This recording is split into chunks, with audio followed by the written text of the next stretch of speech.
Welcome to Shukla Study Point. आप सभी का स्वागत है आपके अपने YouTube channel Shukla Study Point में। मैं शिवम शुक्ला आप सभी दोस्तों का हार्दिक स्वागत करता हूं। दोस्तों, आज की वीडियो के अंतर्गत हम बात करेंगे मेडिवल हिस्ट्री अर्थात मध्यकालीन इतिहास के बारे में और उससे रिलेटेड बहुत सारे महत्वपूर्ण प्रश्नों पर चर्चा करेंगे। और यह महत्वपूर्ण प्रश्न जो होंगे बीए द्वितीय वर्ष से संबंध रखते होंगे। और बीए द्वितीय वर्ष में जब आप मध्यकालीन इतिहास पढ़ते हैं बीए में, तो बीए द्वितीय वर्ष के अंतर्गत पेपर 1 के अंतर्गत आप क्या पढ़ते हैं political history of medieval India. तो political history of medieval India पढ़ते हैं और जिसके अंतर्गत आप क्या पढ़ते हैं बीए सेकेंड ईयर के अंतर्गत आप पढ़ते हैं मेरे प्यारे दोस्तों किसके बारे में पढ़ते हैं, मुगल सल्तनत के बारे में हम मुख्य रूप से यहाँ पर पढ़ने को देखते हैं। मतलब यहाँ पर हम पढ़ते हैं मुगल सल्तनत के बारे में। यहाँ पर मुगल सल्तनत के साथ साथ अब शिवाजी, संभा राव जी, इन सभी के बारे में भी हम देखने का प्रयास करते हैं। संभा भाई जी थे जो, उसके बाद में राजा राम, इस प्रकार तमाम सारे लोग हुए हैं, इनके बारे में भी हमको चर्चा करनी होती है।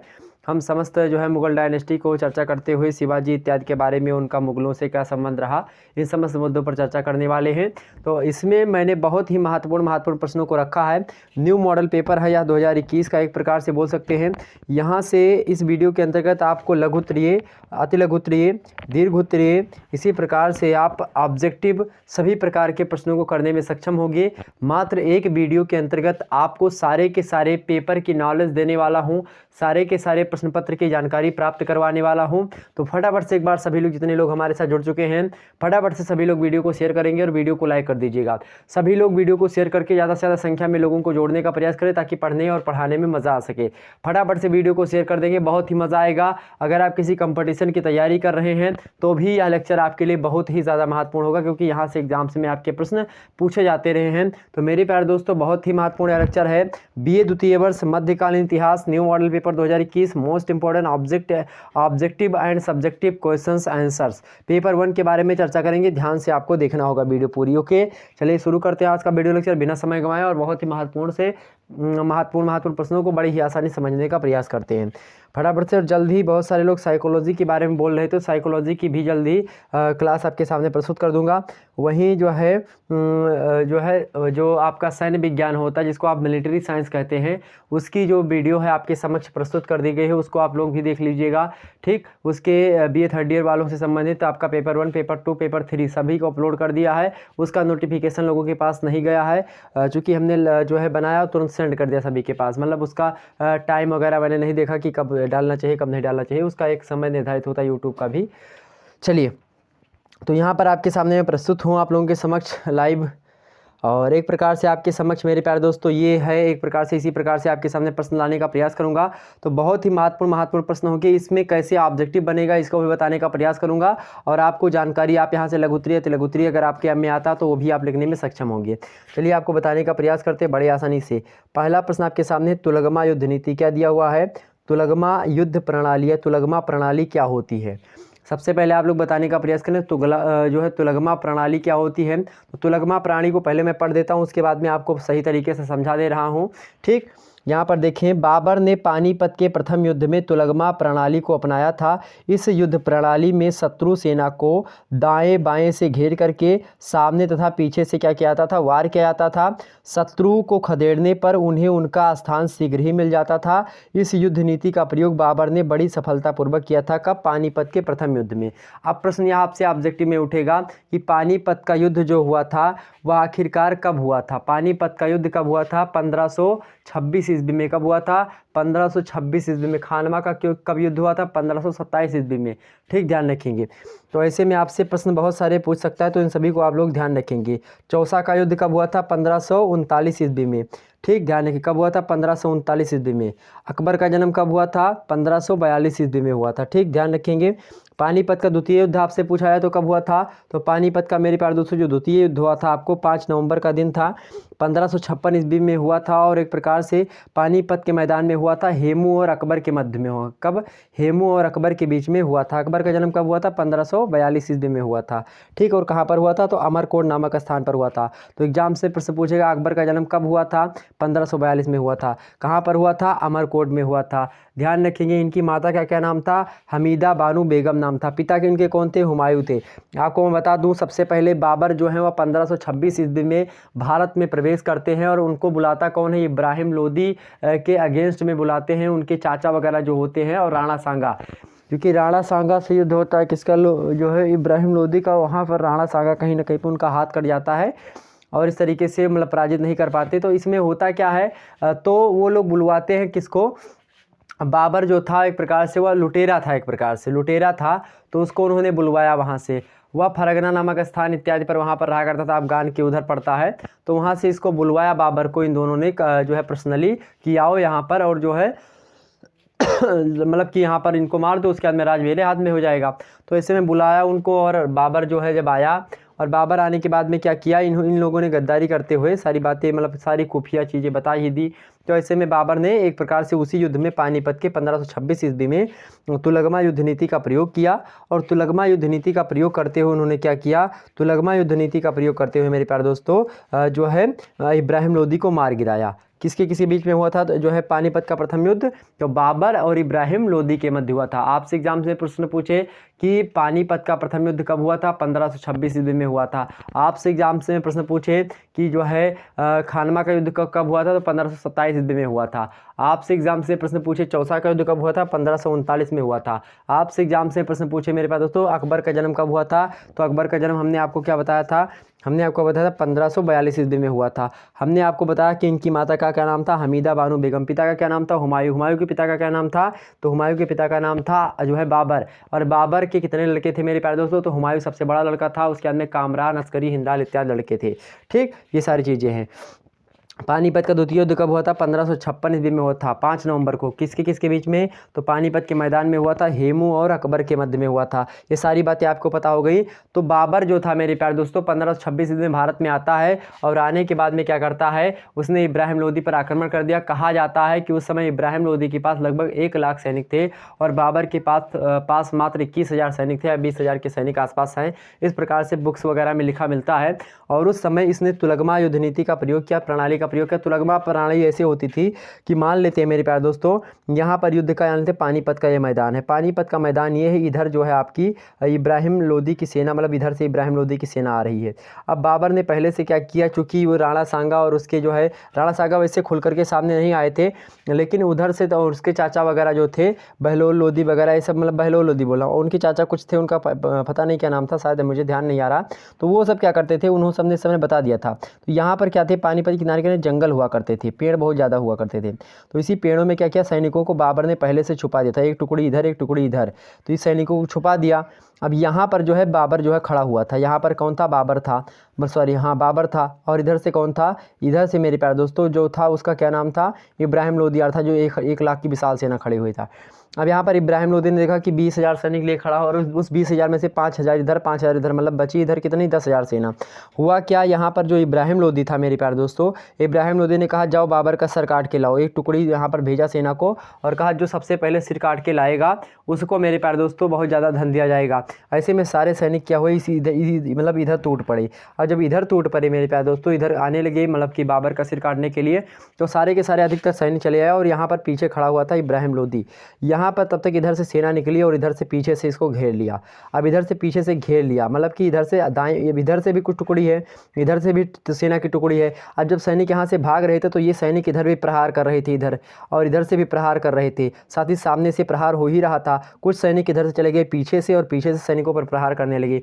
ऐसे में चारों तरफ से क्या कर लिया, घेर लिया। क्या कर लिया, चारों तरफ से घेर लिया उसको, किसको, बाबर को, सॉरी इब्राहिम लोदी को, किसने, बाबर की सेना ने। ऐसे में हुआ क्या कि यहाँ पर सेना पहुँच गई और इस राजा को क्या कर लिया, बंदी बना लिया। और जैसे राजा बंदी हुआ, राजा को मार गिराया, तुरंत इसकी सेना क्या हुई, जो है अस्त्र शस्त्रों से मतलब हट गई तुरंत। जब राजा मर गया तो कोई काम ही नहीं। आप चेस खेलते होंगे, चेस में राजा खत्म तो सब काम खत्म, ठीक, चाहे जितने भी आपके पास घोड़े वगैरह बचे हुए हों। तो यहाँ पर आपने सोच लिया सारी चीज़ें ना, तो ऐसे हुई, ये थी तुलगमा पद्धति। ठीक, ध्यान रखेंगे। आगे बढ़ते हैं। तो आपसे कभी पूछे प्रश्न तो बिल्कुल बता दीजिएगा। अगला प्रश्न आपके सामने दूसरा नंबर, चौसा का युद्ध क्या दिया हुआ है। चौसा का युद्ध 1539 में ईस्वी में कब हुआ था, मतलब 1539 ईस्वी में चौसा का युद्ध हुआ था, उसको लेकर के आपके बारे में थोड़ा जानकारी दे दें ताकि यहाँ से प्रश्न आपसे पूछा जाएगा। तो हुमायूं की वापसी के बाद शेर खान ने अपनी शक्ति बढ़ा करके जौनपुर और रोहतासगढ़ तक के महत्वपूर्ण दुर्गों को जीत लिया। चूँकि जो अकबर जो है, बाबर जो था वह शासन किया 1530 ईस्वी में बाबर मर जाता है और बाबर के मरने मरने के बाद में होता क्या है, उसका लड़का जो बड़ा है हुमायूं गद्दी पर बैठता है। और जब हुमायूं जो है गद्दी पर बैठता है तो हुमायूं एक प्रकार से, हुमायूं के संदर्भ में विद्वानों ने कहा, इतिहासकारों ने कहा कि हुमायूं जो था मेरे प्यारे दोस्तों, या क्या था, इसका जीवन लड़खड़ाते हुए बीता और साथ ही साथ मतलब मृत्यु भी इसकी लड़खड़ाते ही हुई। मतलब इसकी मृत्यु कैसे हुई थी, सीढ़ियों के गिरने से हुई थी, सीढ़ियों पर मतलब कि गिरने से इसकी मृत्यु हुई थी। ध्यान रखेंगे यह बात। तो आपसे एग्जाम से पूछे कौन सा ऐसा मुगल बादशाह था जिसकी मृत्यु कैसे हुई थी, तो कैसे हुई थी मेरे प्यारे दोस्तों, सीढ़ियों से गिरते हुए हुई थी। या किसके संदर्भ में इतिहासकार कहते हैं कि जो है मतलब कि इसका जीवन तो लड़खड़ाते हुए बीता और जो है इसकी मृत्यु भी लड़खड़ाते हुए हुई। क्यों लड़खड़ाते हुए बीता था, तुरंत शेरशाह सूरी जो था उसने हुमायूं पर जो है एक प्रकार से क्या कर दिया, हुमायूं पर आक्रमण करके इसका जो है राज जीत लिया। अब यहाँ पर हुमायूं बहुत ज़्यादा जो है इधर उधर बच करके भाग रहे थे उस समय। तो ऐसे में हुमायूं जो था मतलब हुमायूं को भगा दिया था यहाँ से दिल्ली गद्दी से, किसने, शेरशाह सूरी ने। तो हुमायूं की वापसी के बाद शेरशाह ने अपनी शक्ति बढ़ा करके जौनपुर, रोहतासगढ़ के महत्वपूर्ण दुर्गों को जीत लिया। ऐसी स्थिति देखकर हुमायूं मार्ग से ही वापस लौट पड़ा और चौसा नामक स्थान पर उसने शेर खान की सेना का मुकाबला किया। इस घनघोर युद्ध में हुमायूं घायल हो गया तथा उसने नदी में कूदकर अपनी जान बचाई, मतलब भाग लिया था। तो चौसा के युद्ध में कौन जीता था, चौसा का युद्ध किसके किसके बीच में हुआ था आपसे पूछे तो हुमायूं और शेरशाह सूरी के बीच में हुआ था। और शेरशाह सूरी इसमें जो है विजयी रहा था, हुमायूं की पराजय हुई थी। हुमायूं जो था वह नदी में कूद करके अपनी जान बचाया था। ध्यान रखेंगे यह बातों के। आगे बढ़ते हैं। अगला प्रश्न अकबर से है। तो ऐसे प्रश्न आपसे ऑब्जेक्टिव में पूछेगा कि कौन सा मुगल बादशाह पानी में कूद करके चौसा के युद्ध के दौरान पानी में कूद कर अपनी जान बचाया। तो आपको ऑप्शन में देगा अकबर, आपको ऑप्शन में देगा हुमायूं, आपको ऑप्शन में देगा आपको मेरे प्यारे दोस्तों बाबर, और आपको ऑप्शन में देगा औरंगजेब। तो क्या होगा, हुमायूं। ठीक, ध्यान रखेंगे। चौसा का युद्ध किन के बीच में हुआ था आपसे पूछेगा, हुमायूं और हेमू के बीच में, इसे देगा अकबर हेमू के बीच में, हुमायूं शेरशाह सूरी के बीच में, बाबर इब्राहिम लोदी के बीच में। किसके बीच में हुआ था, तो अकबर जो है हुमायूं के बीच में हुआ था और शेरशाह सूरी के बीच में हुआ था। विजय कौन ना था, शेरशाह सूरी। किसने जान बचा कर भागा था, तो हुमायूं भागा था। ठीक, सारी बातें समझ में आ रही भैया? अगर सारी बातें समझ में आ रही तो फटाफट से वीडियो को लाइक करके और वीडियो को शेयर करें। सभी लोगों के पास वीडियो को शेयर कर दीजिए ताकि ज़्यादा से ज़्यादा लोग जुड़ सके और अच्छी से अच्छी तैयारी अपनी कर सके। वीडियो को बहुत ज़्यादा शेयर करने का प्रयास करें सभी लोगों के। चलिए आगे बढ़ते हैं। अकबर, तो अकबर का जन्म कब हुआ था, 1542 ईस्वी में हुआ था। आपसे एग्जाम से प्रश्न पूछेगा, कर दीजिएगा इसको ऑब्जेक्टिव वालों। और कहाँ पर हुआ था, अमरकोट में हुआ था। या बात भी ध्यान रखें आप। उसकी माता का नाम क्या था, हमीदा बानो बेगम था। उसके पिता का क्या नाम था, हुमायूं था, मतलब हुमायूं की पत्नी का क्या नाम था, हमीदा बानो बेगम था। अकबर के जन्म के विषय में निजामुद्दीन अहमद ने लिखा कि हुमायूं के पुत्र का जन्म 5 रज्जब 949 यानी 15 अक्टूबर 1542 ईस्वी को हुआ था। 1556 ईस्वी में हुमायूं की मृत्यु के बाद में 1556 ईस्वी में हुमायूं की मृत्यु के बाद में मेरे प्यारे दोस्तों 1556 ईस्वी में हुमायूं की मृत्यु के बाद में मात्र 13 साल का था कौन, अकबर। मात्र 13 साल का था कौन, अकबर। और अकबर जो है अल्प आयु में ही सिंहासन पर बैठ जाता है। और इसी अकबर के एक प्रकार से जो है अकबर के साथ ही साथ इनके एक मित्र थे, उनका नाम था अब्दुल रहीम खान खाना, और उनके पिता थे, उनका नाम था बैरम खान। तो बैरम खान जो थे मेरे प्यारे दोस्तों वह अकबर के एक प्रकार से जैसे कटप्पा देखते थे बाहुबली, तो बाहुबली जैसे छोटे थे कटप्पा को समझते थे, उसी प्रकार से कटप्पा जैसे कौन थे, बैरम खां। तो जैसे कटप्पा का रोल है वैसे बैरम खां का रोल था। बाहुबली भी कटप्पा देखा होगा मूवी में, तो वैसे थे जो है बैरम खां। तो बैरम खां के सानिध्य में जो है अकबर जो है 13 साल की अवस्था में गद्दी पर बैठ जाते हैं। आपने जोधा अकबर मूवी नहीं देखी तो देखना, तो उसमें पता चल जाएगा आपको। तो ऋतिक रोशन की है शायद, तो वहाँ पर आपको मेरे प्यारे दोस्तों ये सारी चीज़ें पता चल सकती हैं। तो ऐसे में हुआ क्या, 13 वर्ष की आयु में जब जो है यह बैठ जाता है गद्दी पर, उसके बाद में होता है कौन, पानीपत का द्वितीय युद्ध। कब होता है, 1556 ईस्वी में ही क्या हुआ, हुमायूं का मृत्यु हो गई और यह गद्दी पर बैठता है। उसके बाद में तुरंत 5 नवंबर का दिन है और उसी दिन क्या हो जाता है, युद्ध छिड़ जाता है हेमू के बीच में और अकबर के बीच में। क्योंकि हेमू उस समय जो है तो सोचा कि जो है अकबर राजा मर चुका है, अब जो है एक प्रकार से सही तरीके से संचालन कोई कर नहीं पाएगा, इसलिए उसने आक्रमण कर दिया। तो पानीपत का द्वितीय युद्ध कब हुआ था, 5 नवंबर 1556 ईस्वी में। एग्जाम से प्रश्न पूछे बता दीजिएगा। हुमायूं की मृत्यु कब हुई थी, 1556 ईस्वी में हुई थी। अकबर कितने साल पर जो है बैठा था गद्दी पर, तो 13 वर्ष की अवस्था में बैठा था। अकबर का जो है महामंत्री एक प्रकार से कौन था, तो बैरम खान था। बैरम खान के लड़के का क्या नाम था, अब्दुल रहीम खान खान, यानी रहीम दास, जिसको आप हिंदी में कहते हैं, हिंदी वालों रहीम दास को आप जानते होंगे, रहीम दास। तो रहीम दास जो थे वो अकबर के नवरत्नों में से एक थे। क्या थे? अकबर के नवरत्नों में से एक थे। अकबर के समकालीन थे वह कौन? तो अब्दुल रहीम खान खाना। ठीक, ध्यान रखेंगे। तो पानीपत के मैदान में हेमू और अकबर के बीच में युद्ध हुआ, जिसमें हेमू की पराजय हुई थी और भारत में मुगल सत्ता पुनः स्थापित हो चुकी थी। ठीक, तो भारत में पुनः मुगल सत्ता स्थापित हुई और किसकी मृत्यु हुई? तो किसकी मृत्यु हुई मेरे प्यारे दोस्तों? हेमू को हराया गया। ठीक, और बैरम खान इस युद्ध में काफ़ी महत्वपूर्ण भूमिका निभाते। शुरुआत में युद्ध होता है योद्धा अकबर मूवी में। ठीक, तो चलिए फटाफट से वीडियो को लाइक करके और शेयर कर दे सभी लोगों के। तो यहाँ पर आपको सारी बातें समझ में आ रही हैं, जो बातें मैं बता रहा हूँ सारी बातें समझ में आ रही हैं। अगर समझ में आ रही तो फटाफट से वीडियो को लाइक करके शेयर कर दिए। चैट सेक्शन में बताइए कि हाँ सर वीडियो बिल्कुल समझ में आ रही, सारी बातें क्लियर हो रही हैं। ओके, चलिए आगे बढ़ते हैं अगले प्रश्न की ओर। अगला प्रश्न आपके सामने है। अगला प्रश्न है मेरे पास दोस्तों, अकबर की धार्मिक नीति क्या थी? अकबर की धार्मिक नीति क्या थी? तो अकबर ने सल्तनतकालीन सुल्तानों की, सल्तनतकालीन कौन? दिल्ली सल्तनत, इससे पहले आपने पढ़ चुका होगा बीए फर्स्ट ईयर में, आपने मध्यकालीन इतिहास के अंतर्गत दिल्ली सल्तनत के बारे में विस्तार से जाना है। और 712 ईस्वी से उसमें जो है सिलेबस के अंतर्गत आप पढ़ते 712 से लेकर के 1526 ईस्वी तक के समय काल को, मतलब कि दिल्ली सल्तनत के लास्ट जो आपका इब्राहिम लोदी है, इब्राहिम लोदी तक आप पढ़ते। इब्राहिम लोदी जो है लोदी डायनेस्टी का अंतिम शासक रहा है और इसी लोदी को पराजित करके 1526 ईस्वी में मुगल डायनेस्टी अर्थात मध्यकालीन जो है एक प्रकार से जो है मुगल सत्ता शासन में आती है। अकबर आते हैं, 3 साल के बाद में मृत्यु हो जाती है। उसके बाद में हुमायूं आते हैं। हुमायूं एक प्रकार से लड़खड़ाते हुए जीवन बीतता है। उसके बाद में 13 साल की अवस्था में 1556 ईस्वी में जो है अकबर गद्दी पर बैठते हैं। गद्दी पर बैठते हैं तो पानीपत का द्वितीय विश्व युद्ध हेमू छेड़ देते हैं। और जब हेमू द्वितीय विश्व युद्ध छेड़ देते हैं, उसमें मतलब कि द्वितीय विश्व युद्ध बोल रहा हूँ, द्वितीय पानीपत का युद्ध छेड़ते हैं। और उसके बाद में क्या होता है? हेमू को पराजित करवाता है कौन? बैरम खान के सानिध्य में होता है युद्ध। और उसके बाद में एक प्रकार से फिर से मुगल सत्ता एक प्रकार से जो है अपने उत्कर्ष पर आती है। और इस प्रकार से जब जो है जो अकबर हैं, इनके लड़के अभी आप देखेंगे आगे चल करके जहांगीर वगैरह आएंगे। ठीक, ध्यान रखेंगे। आगे बढ़ते हैं। अकबर की धार्मिक नीति जो थी, तो जो आपके सल्तनत कालीन जो थे, मतलब जो लोदी वंश के थे, जो सैयद वंश के थे, जो खिलजी वंश के थे, आपने अलाउद्दीन खिलजी पद्मावत मूवी देखी होगी तो उसमें खिलजी के बारे में आपने देखा होगा, रणवीर सिंह उसकी भूमिका निभाते हैं। तो वहाँ पर आपने सारी बातें समझ में आ रही होंगी उसकी। तो सल्तनत कालीन चीज़ें आप पढ़ चुके, फर्स्ट ईयर में पूरी मुद्दे को आप पढ़ चुके, रजिया सुल्तान के बारे में पढ़ चुका होगा आपने। तो ये सारी चीज़ें हैं। तो वहाँ पर कह रहा कि अकबर ने सल्तनत कालीन सुल्तानों की धार्मिक असहिष्णुता की नीति का परित्याग किया। मतलब असहिष्णुता का मतलब क्या होता है?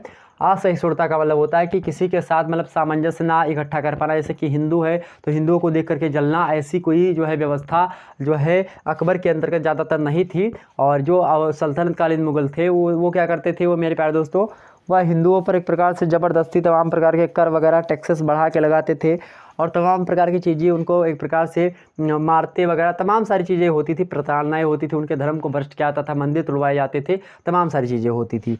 तो धार्मिक असहिष्णुता की नीति का परित्याग कर दिया किसने? अकबर ने। तथा इन्होंने क्या किया? सहिष्णुता की नीति अपनाई, मतलब साथ साथ ठीक ठाक मामला हो। उसके लिए क्या किए गए आक्रमण कभी भी धार्मिक दृष्टिकोण से प्रेरित नहीं होते थे। मतलब कि ऐसा नहीं कि धर्म के लिए उसने आक्रमण किया हो अकबर ने, उसने धर्म के लिए आक्रमण नहीं किया। लेकिन हाँ जो है एक प्रकार से कहीं ना कहीं पे कुछ जो है लोग बताते हैं, वह पुस्तकों में कहीं कहीं पे मिलता है, लेकिन तो वो भी उतना मान्य नहीं होगा। यहाँ पर अकबर का एक प्रकार से धार्मिक दृष्टिकोण ऐसा नहीं था कि वह धार्मिक जो है एक प्रकार से असहिष्णु था, वह धार्मिक रूप से सहिष्णु व्यक्ति था। ठीक है, इसमें कोई दिक्कत की बात नहीं। तो आपसे पूछेगा कि निम्न में से कौन सा मुगल बादशाह या कौन सा एक प्रकार से मुगल शासक हिंदुओं के प्रति, मतलब हिंदू नहीं धर्म के प्रति धार्मिक सहिष्णु था? तो आपको अकबर में ऑप्शन में मिले तो बिल्कुल लगाइएगा अकबर। ठीक, और उतना कोई नहीं था और पढ़ा लिखा एकदम नहीं था, बिल्कुल पढ़ा लिखा नहीं था अकबर, एक अक्षर नहीं पढ़ा लिखा था। ध्यान रखेंगे, बस अनुभव के आधार पर सारी चीज़ें कर रहा था अकबर पढ़ा लिखा नहीं था। तो ध्यान रखेंगे, जो भी पढ़ा लिखा ज़्यादा हो जाता है वह एक प्रकार से बेकार आदमी है। जैसे कि आप देखे होंगे मोहम्मद एक प्रकार से बिन तुगलक, मोहम्मद बिन तुगलक था या फिर कौन था? तुगलक था, जिसको एक प्रकार से रक्त पिपासु या पागल राजा की उपाधि दी जाती है। तो वह जो था आपने फर्स्ट ईयर में पढ़ा होगा इसको, मोहम्मद बिन तुगलक के बारे में। तो मोहम्मद बिन तुगलक, हाँ मोहम्मद बिन तुगलक ही था। और मोहम्मद बिन तुगलक को क्या कहा जाता है? रक्त पिपासु कहा जाता है। जबकि मोहम्मद बिन तुगलक मरा था तो इसको लेकर के क्या हुआ था? जब मोहम्मद बिन तुगलक मरा तो जनता को मोहम्मद बिन तुगलक से मतलब छुट्टी मिल गई थी। और एक प्रकार से जो है मोहम्मद बिन तुगलक को जनता से छुट्टी मिल गई थी, क्योंकि जनता पढ़ी लिखी नहीं थी और जो मोहम्मद बिन तुगलक था बहुत ज़्यादा पढ़ा लिखा था। तो ऐसे में सामंजस्य हो नहीं पाता था। तो इसने मतलब इसके लिए केवल एक ही व्यक्ति आया था, इब्न बतूता जिसका नाम था। इब्न बतूता जो था उसने एक प्रकार से क्या जो है इब्न बतूता जो था वह पढ़ा लिखा था, तो केवल इब्न बतूता से बातचीत करता था। उसको इसने जो है एक प्रकार से राज दरबार में बताया, अपनी तरफ से यहाँ से दूध बना करके चीन वगैरह भी भेजा था। कौन, मतलब किसने, तो ये जो था मोहम्मद बिन तुगलक। तो ये सारी चीज़ें हैं। तो वो बहुत पढ़ा लिखा था, लेकिन पढ़ा लिखा होने के साथ साथ वह सबसे असफल राजा था। तो मुग़ल शासक या फिर दिल्ली सल्तनत का सबसे जो है एक प्रकार सबसे असफल शासक के बारे में अगर आपसे पूछा जाए तो सबसे असफल शासक जो था आपका कौन था दिल्ली सल्तनत का मेरे प्यारे दोस्तों? तो उसका नाम है मोहम्मद बिन तुगलक। क्या नाम है? मोहम्मद बिन तुगलक, ध्यान रखेंगे। और अकबर जो था वह बिल्कुल पढ़ा लिखा नहीं था, लेकिन सबसे सफल शासक के बारे में पूछा जाए जो है मुग़ल काल के, तो कौन था? अकबर था। ध्यान रखेंगे इस बात को। तो अकबर की धार्मिक नीति कैसी थी? सहिष्णु थी। वह कभी किसी हिंदू राजा का निरर्थक अपमान नहीं करता था कि बिना किसी अर्थ के वह अपमान करे। ऐसे कोई बात होती थी तो क्या करता था? तो शादी वगैरह कर लेते थे अकबर, या तो शादी करता था, या तो इसके बाद में फिर और तमाम सारी चीज़ें या तमाम सारी नीति अपनाता था कि हाँ तुम मुझको इतना कर दोगे और तुम हमारे राज्य में मिल जाओ। एक प्रकार से विस्तारवादी नीति का प्रयोग करता था। ठीक, जैसे आज कौन कर रहा है? चाइना कर रहा है। चाइना को देख रहे हैं कि कर्ज वगैरह दे दो, उसमें डूब जाओ, उसके बाद में कहो तो कोई दिक्कत नहीं। मतलब जो है चाइना श्रीलंका को क्या कर रहा है? श्रीलंका को पैसे दिया, वहाँ पर जो है हम्बन टोडा है, तमाम सारे बंदरगाह को बनाया, और वहाँ पर बनाने के बाद में क्या करता है? उसी पर जा करके बैठ जाता है। अब कहता है कि वो मतलब कि वहाँ पर बनाया, पैसा ज़्यादा खर्च किया, उधार दे दिया, तो कहता है अब उसको मुझे कुछ दो, मतलब किराए पर दे दो। ये तमाम सारी चीज़ें होता है। या पाकिस्तान में इसी प्रकार से बहुत ज़्यादा कर्जा दे देगा, उसके बाद में कहेगा कि अब कुछ बेच दो मुझको। ठीक, आगे बढ़ते। दीन इलाही, सारी बातें समझ में आ रही हैं? दीन ए इलाही के विषय में आप क्या जानते हैं? दीन ए इलाही जो था एक धर्म था, और किसने चलाया था इसको चलाया था अकबर ने। किसने चलाया था? अकबर ने चलाया था दीन ए इलाही धर्म। ठीक, कौन सा जो है था? दीन ए इलाही धर्म था। दीन ए इलाही जो धर्म था यह एक प्रकार से अपने धर्म के जरिए सभी को, प्रजा को अपने एक सूत्र में बांधने का कार्य किया गया। 1582 ईस्वी के लगभग में जो है दीन इलाही धर्म चलाया गया था। और इस दीन इलाही में एक प्रकार से कहा गया था कि ईश्वर एक है, अकबर उसका पैगंबर है। क्या? ईश्वर एक है, अकबर उसका क्या है? पैगंबर है। यह बातें इसमें कही जाती थी। और वह एक प्रकार से स्वयं दीक्षा देता था अकबर जो होता था इसमें, और साथ ही साथ इसमें साष्टांग प्रणाम करना होता था अकबर को। और इसी प्रकार से इसके जो अनुयायी होते थे अपने जन्मदिन पर भोज आयोजित करते थे। इसी के साथ साथ मांस भक्षण और दाढ़ी रखना इसमें मना था, मतलब दाढ़ी वगैरह नहीं रख सकते थे। तो दीन इलाही में जो दाढ़ी मुस्लिम्स लोग रखते हैं वह नहीं रख सकते थे, और मांस वगैरह नहीं खा सकते थे। इसमें सूर्य और अग्नि की भी पूजा की जाती थी दीन इलाही में। दान धर्म करना जरूरी था इसमें। गर्भवती, वृद्धा और उसके बाद में बंध्या तथा बालिका जो थी, मतलब उससे सहवास आप नहीं कर सकते थे। मतलब कि जो संबंध बनाने की प्रक्रिया होती है स्त्री और पुरुष में, वह आप संबंध स्थापित नहीं कर सकते थे। अगर कोई भी स्त्री गर्भवती है या वृद्ध है या फिर एक प्रकार से बांधे है, मतलब उसके बच्चे नहीं हुए हैं, या फिर वो अभी बालिका है, तो उससे सहवास वगैरह नहीं कर सकते थे। एक दूसरे का जो है अभिवादन आप जो है कैसे करते थे? अल्लाह अकबर इस नाम से बोला जाता था। अल्लाह अकबर का अर्थ क्या होता है जानते हैं? अल्लाह अकबर का मतलब होता है ईश्वर महान है। क्या होता है? ईश्वर महान है। तथा जल्ला जलालहू, महान है उसके ऐश्वर्य। क्या कहते हैं? अल्लाह अकबर जल्ला जलालहू, ऐसे बोलते हैं लोग, आप देखते होंगे। तो इसका मतलब है ईश्वर महान है, भगवान है, मतलब भगवान महान है उसका ऐश्वर्य, ऐसे बताते हैं। और एक प्रकार से ईश्वर कहीं ना कहीं पे अकबर भी कुछ ना कुछ अपने आप को बोलने लगा था, और एक प्रकार से मतलब वैसा ईश्वर नहीं समझता था अपने आप को, लेकिन साष्टांग दंडवत अपने आप को करवाता था, तमाम प्रकार की चीज़ें होती थी। तो चले, दीन इलाही धर्म जो था यही था। अकबर का धर्म जो है धर्म इलाही या ईश्वरीय धर्म सभी धर्मों के प्रमुख तत्वों को लेकर के बनाया गया था। अकबर का यह धर्म दर्शन, रहस्य और प्रकृति की उपासना और का सम्मिश्रण है। अब इस धर्म में देवी देवताओं तथा पैगंबर आदि का कोई स्थान नहीं था। देवी देवता या फिर कुछ नहीं था इसमें, जो है केवल और केवल क्या करके आता था? अकबर वगैरह की पूजा, या फिर जो है अग्नि की पूजा, सूर्य की उपासना भी कहीं ना कहीं पे आप देखते हैं। और ज़्यादा इसमें जो है ये सारी चीज़ें नहीं थी। पैगंबर वगैरह को ना मानना, ये सारी चीज़ें कर दी गई थी। आगे देखते हैं हम, अकबर का सैनिक प्रबंध स्पष्ट कीजिए। अकबर का सैनिक प्रबंध कैसा था? तो सेना विभाजन कैसा था? अकबर ने अपनी सेना को 4 भागों में विभाजित किया था। तो आपसे एग्जाम से में ऑब्जेक्टिव वालों प्रश्न पूछेगा कि अकबर ने अपनी सेना को कितने भागों में विभाजित किया था? तो अकबर ने अपनी सेना को 4 भागों में विभाजित किया था। इन 4 सैन्य भागों के नाम आपके कौन कौन से हैं? पहली तो अहदी सेना थी, दूसरी दाखिली सेना थी, तीसरी अस्थाई सेना थी, और चौथी कौन सी? मनसबदारी सेना थी। क्या? मनसबदारी। अहदी सेना, दाखिली सेना, अस्थाई सेना और मनसबदारी सेना, मनसबदार लोग जो होते थे उनके अंडर की होती थी। आपकी अस्थाई सेना जो होती थी वह राजा के अंडर में सेनापति चलाते थे। दाखिली सेना जो बाहर की सेना थी वो आती थी, उसको दाखिली सेना कहते थे। अहदी सेना इसी प्रकार से थी। ठीक, तो ध्यान रखेंगे सारी की सारी सेना कौन थी, अकबर की सेना थी। और एक प्रकार से 4 प्रकार की सेना जो है विभाजन अकबर का होता था। तो आपसे एग्जाम से प्रश्न पूछे अकबर का सैनिक प्रबंध स्पष्ट कीजिए। अकबर का सैनिक प्रबंध है, आपको ऑप्शन में देगा अहदी सेना, आपको ऑप्शन बी में देगा दाखिली सेना, आपको ऑप्शन सी में देगा अस्थाई सेना, आपको ऑप्शन डी में देगा ये सभी। तो क्या है, ये सभी। ठीक, ध्यान रखेंगे। तो ऐसे एग्जाम से आपसे प्रश्न पूछ सकता है, तो इन सभी को आप याद कर लीजिएगा। वीडियो को 2 से 3 बार देखिएगा, वीडियो अपलोड हो जाएगा, इसकी टेलीग्राम पर लिंक मैं PDF फॉर्म में दे दूंगा आपको। आगे बढ़ते हैं, अगला प्रश्न आपके सामने। अगला प्रश्न आप लोगों के सामने प्रस्तुत है मेरे प्यारे दोस्तों।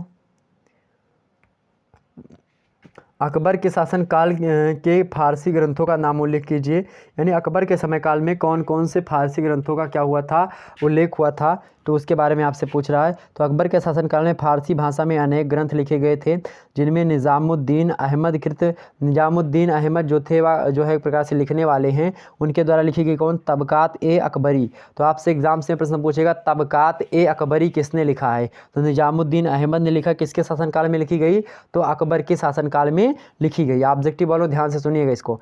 बदायूनी कौन थे, या भी एक प्रकार से बदायूनी भी एक प्रकार से इतिहासकार की श्रेणी में आते हैं। तो बदायूनी कृत को क्या है, मुंतखुब उत तवारीख जो है यह किसकी रचना है, बदायूनी की रचना है। किसके शासनकाल में लिखी गई, अकबर के शासनकाल में लिखी गई। तथा अबुल फजल जो है, अबुल फजल एक प्रकार से इनके जो है पर्सनली लेखक थे, और इन्होंने क्या किया था, अकबरनामा लिखा था। क्या लिखा था, अकबरनामा लिखा था। किसने, अबुल फजल ने। तो आपसे एग्जाम से ज़रूर पूछेगा कि अकबरनामा के रचयिता हैं तो कौन है, अबुल फजल हैं। ठीक, ध्यान रखेंगे। अगला है आपका तथा जो है आईने अकबरी किसने लिखा था, यह भी अबुल फजल की रचना है। आइन मतलब होता है दर्पण यानी शीशा, ए मतलब होता है काकी के, और अकबरी मतलब अकबर का। तो अकबर का शीशा है, अकबर का आइन मतलब दिखाने वाला। ठीक, ध्यान रखेंगे। तो ये सारी चीज़ें हैं। अकबरनामा और आईने अकबरी किसने, अबुल फजल ने लिखा था। जो है मुंतखुब उत तवारीख किसकी कृति है, बदायूनी की है। तबकात अकबरी अहमद कृत है, कौन अहमद, निजामुद्दीन अहमद ने लिखा है। ये सारी की सारी पुस्तकें फारसी ग्रंथों की हैं और अकबर के शासनकाल में लिखी गई हैं। ठीक, एग्जाम से प्रश्न पूछे आप कर लीजिएगा बड़े आसानी से। 9वां नंबर प्रश्न आपके सामने है। 9वां नंबर प्रश्न आपके सामने आ चुका मेरे प्यारे दोस्तों। अकबर कालीन हिंदी भाषा के ग्रंथों के नाम लिखिए। अकबर कालीन हिंदी भाषा के अकबर काल के समय में हिंदी भाषा में कौन कौन से ग्रंथ लिखे गए उसके बारे में आपको बताना है। तो हिंदी भाषा में अनेक उच्च कोटि के ग्रंथ लिखे गए अकबर के शासनकाल में। इसमें तुलसीदास जी जो थे, उसी समय तुलसीदास जी का भी जन्म 1526 ईस्वी के आसपास होता है, और 1532 कहीं कहीं पे आपको मिलेगा। तो कहीं ना कहीं पे आप देखते होंगे वहीं पर तुलसीदास जी भी धर्म को बचाने के लिए या धार्मिक जो है प्रकार से जो आंदोलन हो रहे थे तमाम प्रकार के, उसके भक्ति आंदोलन के मध्य आते हुए राम भक्ति शाखा का प्रचार प्रसार एवं एक प्रकार से उसका विस्तारण किया तुलसीदास महाराज ने। और एक प्रकार से उस समय महात्मा बुद्ध के बाद कहा जाता है, जॉर्ज ग्रियर्सन ने कहा यह बात, एक विदेशी इतिहासकार रहे हैं, उन्होंने कहा हिंदी साहित्य के इतिहास को लिखते समय कि जो तुलसीदास हैं महात्मा बुद्ध के बाद द्वितीय ऐसे पृथ्वी के सबसे बड़े मतलब भारत के सबसे बड़े लोक नायक है। कौन, जो तुलसीदास जी जो हैं। और उन्होंने क्या लिखा था, रामचरितमानस लिखा, जो कि एक प्रकार से सबसे फेमस आज का है, बहुत सारे भागों में इसका अनुवाद भी हो चुका है, ध्यान रखेंगे। और सूरदास उसी समय के सूरसागर रचना लिखी। सूरदास जन्मांध थे और बहुत अच्छी रचनाएं सूरसागर। अब्दुल रहीम खान खाना हमने बताया ही था कि अकबर के समकालीन थे ये तीनों, कौन कौन, रहीम, सूर और तुलसी। ठीक, ध्यान रखेंगे। तो ये अब्दुल रहीम खान खाना तो इन्हीं के राज दरबार में रहते थे, नवरत्नों में से एक थे। इन्होंने क्या लिखा था, रहीम सस्सई जो है लिखा था। ये सब विशेष रूप से प्रसिद्ध हैं। तो आपसे एग्जाम से प्रश्न पूछेगा अब्दुल रहीम खान खाना की कौन सी कृति जो है अकबर के समकालीन है, तो कौन सी है, रहीम सस्सई है। या तुलसीदास की कौन है, रामचरितमानस है। या सूरदास की सूरसागर। ये सारी की सारी रचनाएं अकबर काल में लिखी गई हिंदी भाषा के बहुत सारे फेमस ग्रंथ हैं। आगे बढ़ते 10वां नंबर प्रश्न आपके सामने, शेरशाह कौन था, शेरशाह सूरी कौन था। तो शेरशाह के बचपन का नाम क्या था, फरीद। आपसे एग्जाम से प्रश्न पूछेगा शेरशाह के बचपन का क्या नाम था। तो शेरशाह के बचपन का नाम था मेरे प्यारे दोस्तों फरीद, ध्यान रखेंगे। और यह जो था मेरे प्यारे दोस्तों, यह किसका पोता था, तो इब्राहिम सूर का पोता था। कौन, जो है शेरशाह, इब्राहिम सूर का पोता था। कौन, शेरशाह जो था। ठीक, उसके पिता का क्या नाम था, हसन। तो हसन का पुत्र था कौन, शेरशाह, ध्यान रखेंगे। इब्राहिम सूर के पुत्र थे कौन? हसन। हसन के पुत्र थे शेरशाह। ध्यान रखेंगे शेरशाह के बचपन का क्या नाम था? फरीद नाम था। एग्जाम से प्रश्न पूछे कर दीजिएगा। शेरशाह का जन्म कब हुआ था? 1472 ईस्वी में हुआ था। कहाँ पर हुआ था? पंजाब प्रांत में हुआ था। ठीक, ध्यान रखें। डॉक्टर कालिका रंजन कानूनगो उसका जन्म कब मानते हैं? 1486 ईस्वी में मानते हैं कि 1486 ईस्वी में शेरशाह का जन्म हुआ था। कौन मानते हैं? एक इतिहासकार हैं डॉक्टर कालिका रंजन कानूनगो। ठीक, ध्यान रखेंगे। आगे बढ़ते हैं अगले प्रश्न की ओर। 11वां नंबर प्रश्न है मेरे प्यारे दोस्तों, फटाफट से सभी लोग वीडियो को लाइक करके और शेयर कर दीजिए। वीडियो में बात बिल्कुल भी आप चैट सेक्शन में ना करें और सभी लोगों को एक प्रकार से यही रिक्वेस्ट रहेगी कि वीडियो को ज़्यादा से ज़्यादा शेयर करें और ऊर्जान्वित करें मुझे, और वीडियो को लाइक करके चैनल को सब्सक्राइब कर दीजिए अगर आप नए आए हैं तो। ठीक, इसी प्रकार से अन्य वीडियोज़ आप देखने के लिए रोज़ रात लाइव आपकी क्लासेस होती हैं, चाहे किसी भी सब्जेक्ट की हों। आगे बढ़ते हैं मध्यकालीन, इसका सेकंड पेपर भी जल्दी आएगा आपके सामने। मध्यकालीन मध्यकालीन भारतीय इतिहास को जानने के स्रोत क्या क्या हैं? अगर आपको हमको मान लेते हैं कि मध्यकालीन इतिहास को जानना है विस्तार से, या मध्यकालीन इतिहास के बारे में हमको जानना है, तो हम कौन सी पुस्तक पढ़ें, यानी कौन सा किस स्रोत के माध्यम से हम जानें? तो मध्यकालीन भारतीय इतिहास को जानने के प्रमुख स्रोत हैं ऐतिहासिक ग्रंथ, साहित्यिक ग्रंथ जो है, और अभिलेख है, मुद्राएं हैं और स्मारक हैं। यानी जो ऐतिहासिक ग्रंथ लिखे गए हैं उसको हम पढ़ सकते हैं, साहित्यिक ग्रंथ पढ़ सकते हैं, उसमें भी मध्यकाल के बारे में आपको मिलेगा, अभिलेख पढ़ सकते हैं, बहुत सारे मिलेंगे, वो मुद्राएं वहाँ की जो चलती थी उसके बारे में, स्मारक आपको मिल जाएंगे वहाँ से, जैसे कि आप ताजमहल वगैरह देख सकते हैं। ठीक, आगे बढ़ते हैं। अगला प्रश्न है बाबर कौन था? बाबर कौन था? इतिहास का स्वर्ण युग किसे कहा था? गुप्ता पीरियड को, गुप्ता पीरियड को, यानी गुप्त डायनेस्टी को। ओके, ध्यान रखिए, एग्जाम से प्रश्न पूछा जा सकता है आपसे। आगे बढ़ते हैं। अगला प्रश्न, बाबर का पूरा नाम क्या था? बाबर का पूरा नाम क्या था मेरे प्यारे दोस्तों? जहीरुद्दीन मोहम्मद बाबर था। क्या नाम था? जहीरुद्दीन मोहम्मद बाबर था। एग्जाम से प्रश्न पूछे बाबर का पूरा नाम क्या था? तो जहीरुद्दीन मोहम्मद बाबर था। उसके पिता का क्या नाम था? उमर शेख मिर्ज़ा था। क्या था? उमर शेख मिर्ज़ा, जो कि तैमूर वंश के थे। तैमूर वंश के कौन थे? उमर शेख मिर्ज़ा थे। तैमूर लंग का आपने नाम सुना होगा, तो इसी के ओर से थे। और मंगोल की ओर से, यानी चंगेज खां का आपने नाम सुना होगा, चंगेज खां की तरफ से इनकी माता थी, यानी कुतुलुग निसार जो थी वह कैसे? चंगेज खां की तरफ से। चंगेज खां चीन के ऊपर मंगोलिया वगैरह पर राज किया करता था और बहुत ज़्यादा खूंखार व्यक्ति था। कौन? चंगेज खां। और ध्यान रखेंगे, और जो तैमूर लंग था यह भी खूंखार था। यह एक प्रकार से इसके मतलब जो इसके पिता थे, यानी कि से उमर शेख मिर्ज़ा, उसकी शादी मतलब प्रेम विवाह, जो एक प्रकार से गंधर्व विवाह बोल सकते हैं आप, तो प्रेम करता था किससे? कुतुलुग निगार से, और इसी से इसकी शादी हो गई थी और इससे एक लड़का हुआ था, उसका नाम क्या था? बाबर। ठीक, जहीरुद्दीन मोहम्मद बाबर। तो आपसे पूछा जाए कि उमर शेख मिर्ज़ा, मतलब बाबर के पिता का क्या नाम था? उमर शेख मिर्ज़ा नाम था इनकी, जो कि तैमूर वंशीय थे। ठीक, ध्यान रखेंगे। आपसे पूछेगा कुतुलुग निगार या फिर निसार जो थी, मतलब कुतुलुग निगार का नाम था, जो चंगेज खां के वंश की थी। उनका जन्म कब हुआ था? बाबर का? तो 24 फरवरी 1483 ईस्वी को फरगना में हुआ था। कहाँ पर हुआ था? फरगाना या फरगना में हुआ था। किसका जन्म? बाबर का जन्म हुआ था। क्या नाम था पूरा? जहीरुद्दीन मोहम्मद बाबर। पिता का नाम क्या था? उमर शेख मिर्ज़ा। माता का क्या नाम था? कुतुलुग निगार। तैमूर वंश की थी इनकी माता, तैमूर वंश के थे इनके पिता, और जो है चंगेज वंश की थी कौन? कुतुलुग निगार। ठीक, ध्यान रखेंगे। 24 फरवरी 1483 ईस्वी में जन्म हुआ किसका? बाबर का। कहाँ पर? फरगना में हुआ था। 1542 ईस्वी में किसका जन्म हुआ था? अकबर का जन्म हुआ था। ठीक, ध्यान रखेंगे। 1539 में चौसा का युद्ध हुआ था। किसके बीच में हुआ था? किसके बीच में? हुमायूं और शेरशाह सूरी के बीच में हुआ था। सारी बातें याद करते हुए चलेंगे ताकि आपके एग्जाम्स में कोई दिक्कत ना हो। ठीक, आगे बढ़ते हैं। अगला, पानीपत का प्रथम युद्ध कब हुआ था? 1526 में। किसके मध्य में हुआ था? बाबर और इब्राहिम लोदी के मध्य में हुआ था। आगे बढ़ते 13 नंबर प्रश्न, बाबर के प्रारंभिक आक्रमणों को स्पष्ट कीजिए। तो बाबर ने सर्वप्रथम 1519 ईस्वी में भारत के सीमांत प्रदेशों पर आक्रमण किया था। सीमांत प्रदेश वह प्रदेश होते हैं जो कि भारत के बाहरी सीमा को टच करते हैं, यानी कि विदेशी सीमा को टच करते हैं। जैसे कि गुजरात बोले तो गुजरात, बोले तो राजस्थान, बोले तो जम्मू कश्मीर, अगर हम बोले तो अरुणाचल प्रदेश, असम वगैरह जो हैं, आप देखेंगे जितने भी ऐसे देश जो कि किसी दूसरे देश के साथ सीमा साझा करते हैं, ऐसे प्रदेश को या ऐसे राज्य को हम क्या कहते हैं? उसको हम सीमांत प्रदेश या सीमांत राज्य की श्रेणी देते हैं मेरे प्यारे दोस्तों। तो यहाँ पर आपसे एग्जाम्स में प्रश्न पूछ सकता है, मतलब प्रश्न क्या पूछेगा इसको आप जान लीजिए। तो बाबर ने सर्वप्रथम 1500, आपसे पूछेगा कि बाबर ने सर्वप्रथम भारत के सीमांत प्रदेशों पर आक्रमण कब किया? तो ध्यान रखिए कि 1519 ईस्वी में ही भारत पर आक्रमण कर दिया था, लेकिन पूर्ण रूप से वह अंदर दिल्ली तक नहीं पहुँच पा रहा था। उससे पहले बाबर ने 2-3 बार आक्रमण किए हैं भारत पर, यह बात आप ध्यान रखेंगे। 1526 ईस्वी में तो बाद में आया है जब लोगों ने बुलाया इसको। तो बाबर के प्रारंभिक आक्रमणों को स्पष्ट कीजिए। बाबर ने सर्वप्रथम 1519 ईस्वी में भारत के सीमांत प्रदेशों पर आक्रमण किया। द्वितीय आक्रमण उसने कब किया? यूसुफ जाई जाति के विद्रोह किया। क्या? यूसुफ जाई जाति के विद्रोह को दबाने के उद्देश्य से सितंबर के महीने में 1519 ईस्वी में दोबारा से इसने आक्रमण किया। और तृतीय आक्रमण जो बाबर ने किया था वह 1520 ईस्वी में भारत पर किया था। और चौथा आक्रमण जो हुआ था मेरे प्यारे दोस्तों वह पंजाब के शासक दौलत खां लोधी और इब्राहिम लोधी के चाचा जो आलम खां थे, हमने भूल गए थे। तो दौलत खां लोधी जो कि पंजाब के शासक थे और इब्राहिम लोधी जो कि कहाँ के? इब्राहिम लोधी के चाचा जो आलम खां थे, इनके निमंत्रण पर 1524 ईस्वी में पुनः भारत के सीमांत प्रदेशों पर इन्होंने आक्रमण किया था चौथी बार। और 5वीं बार जब आक्रमण किया था इन्होंने तो 1526 ईस्वी में सीधे इन्होंने दिल्ली पर आक्रमण किया था। और कहाँ पर मेरे प्यारे दोस्तों? आप समझ सकते हैं, पानीपत के मैदान में हुआ था। घमासान युद्ध इब्राहिम लोधी और बाबर के बीच में। ठीक, सारी बातें क्लियर हो गई, आगे बढ़ते हैं। 14वां नंबर प्रश्न आपके सामने, बाबर के भारत पर आक्रमणों का कारण बताइए। क्यों आखिरकार बाबर भारत पर आक्रमण कर रहा था? इसके कारण क्या है कि बाबर की महत्वाकांक्षा, वह अपनी महत्वाकांक्षा को बढ़ाना चाहता था। और वह एक प्रकार से उसकी महत्वाकांक्षा थी कि मैं भारत पर आक्रमण करूं, क्योंकि बार बार वह भारत पर आक्रमण करना चाह रहा था। तो पहले तो ये बात ही हम अपनी महत्वाकांक्षा के लिए।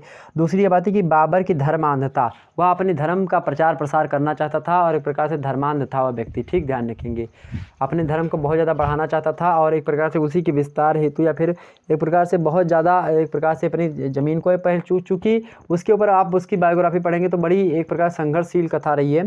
ठीक, तो यहाँ पर आगे बढ़ते हैं। भारत की धन संपन्नता, भारत में बहुत ज़्यादा धन थे, इसके कारण से होता था। तो महत्वाकांक्षा, धन संपन्नता और धर्मांधता।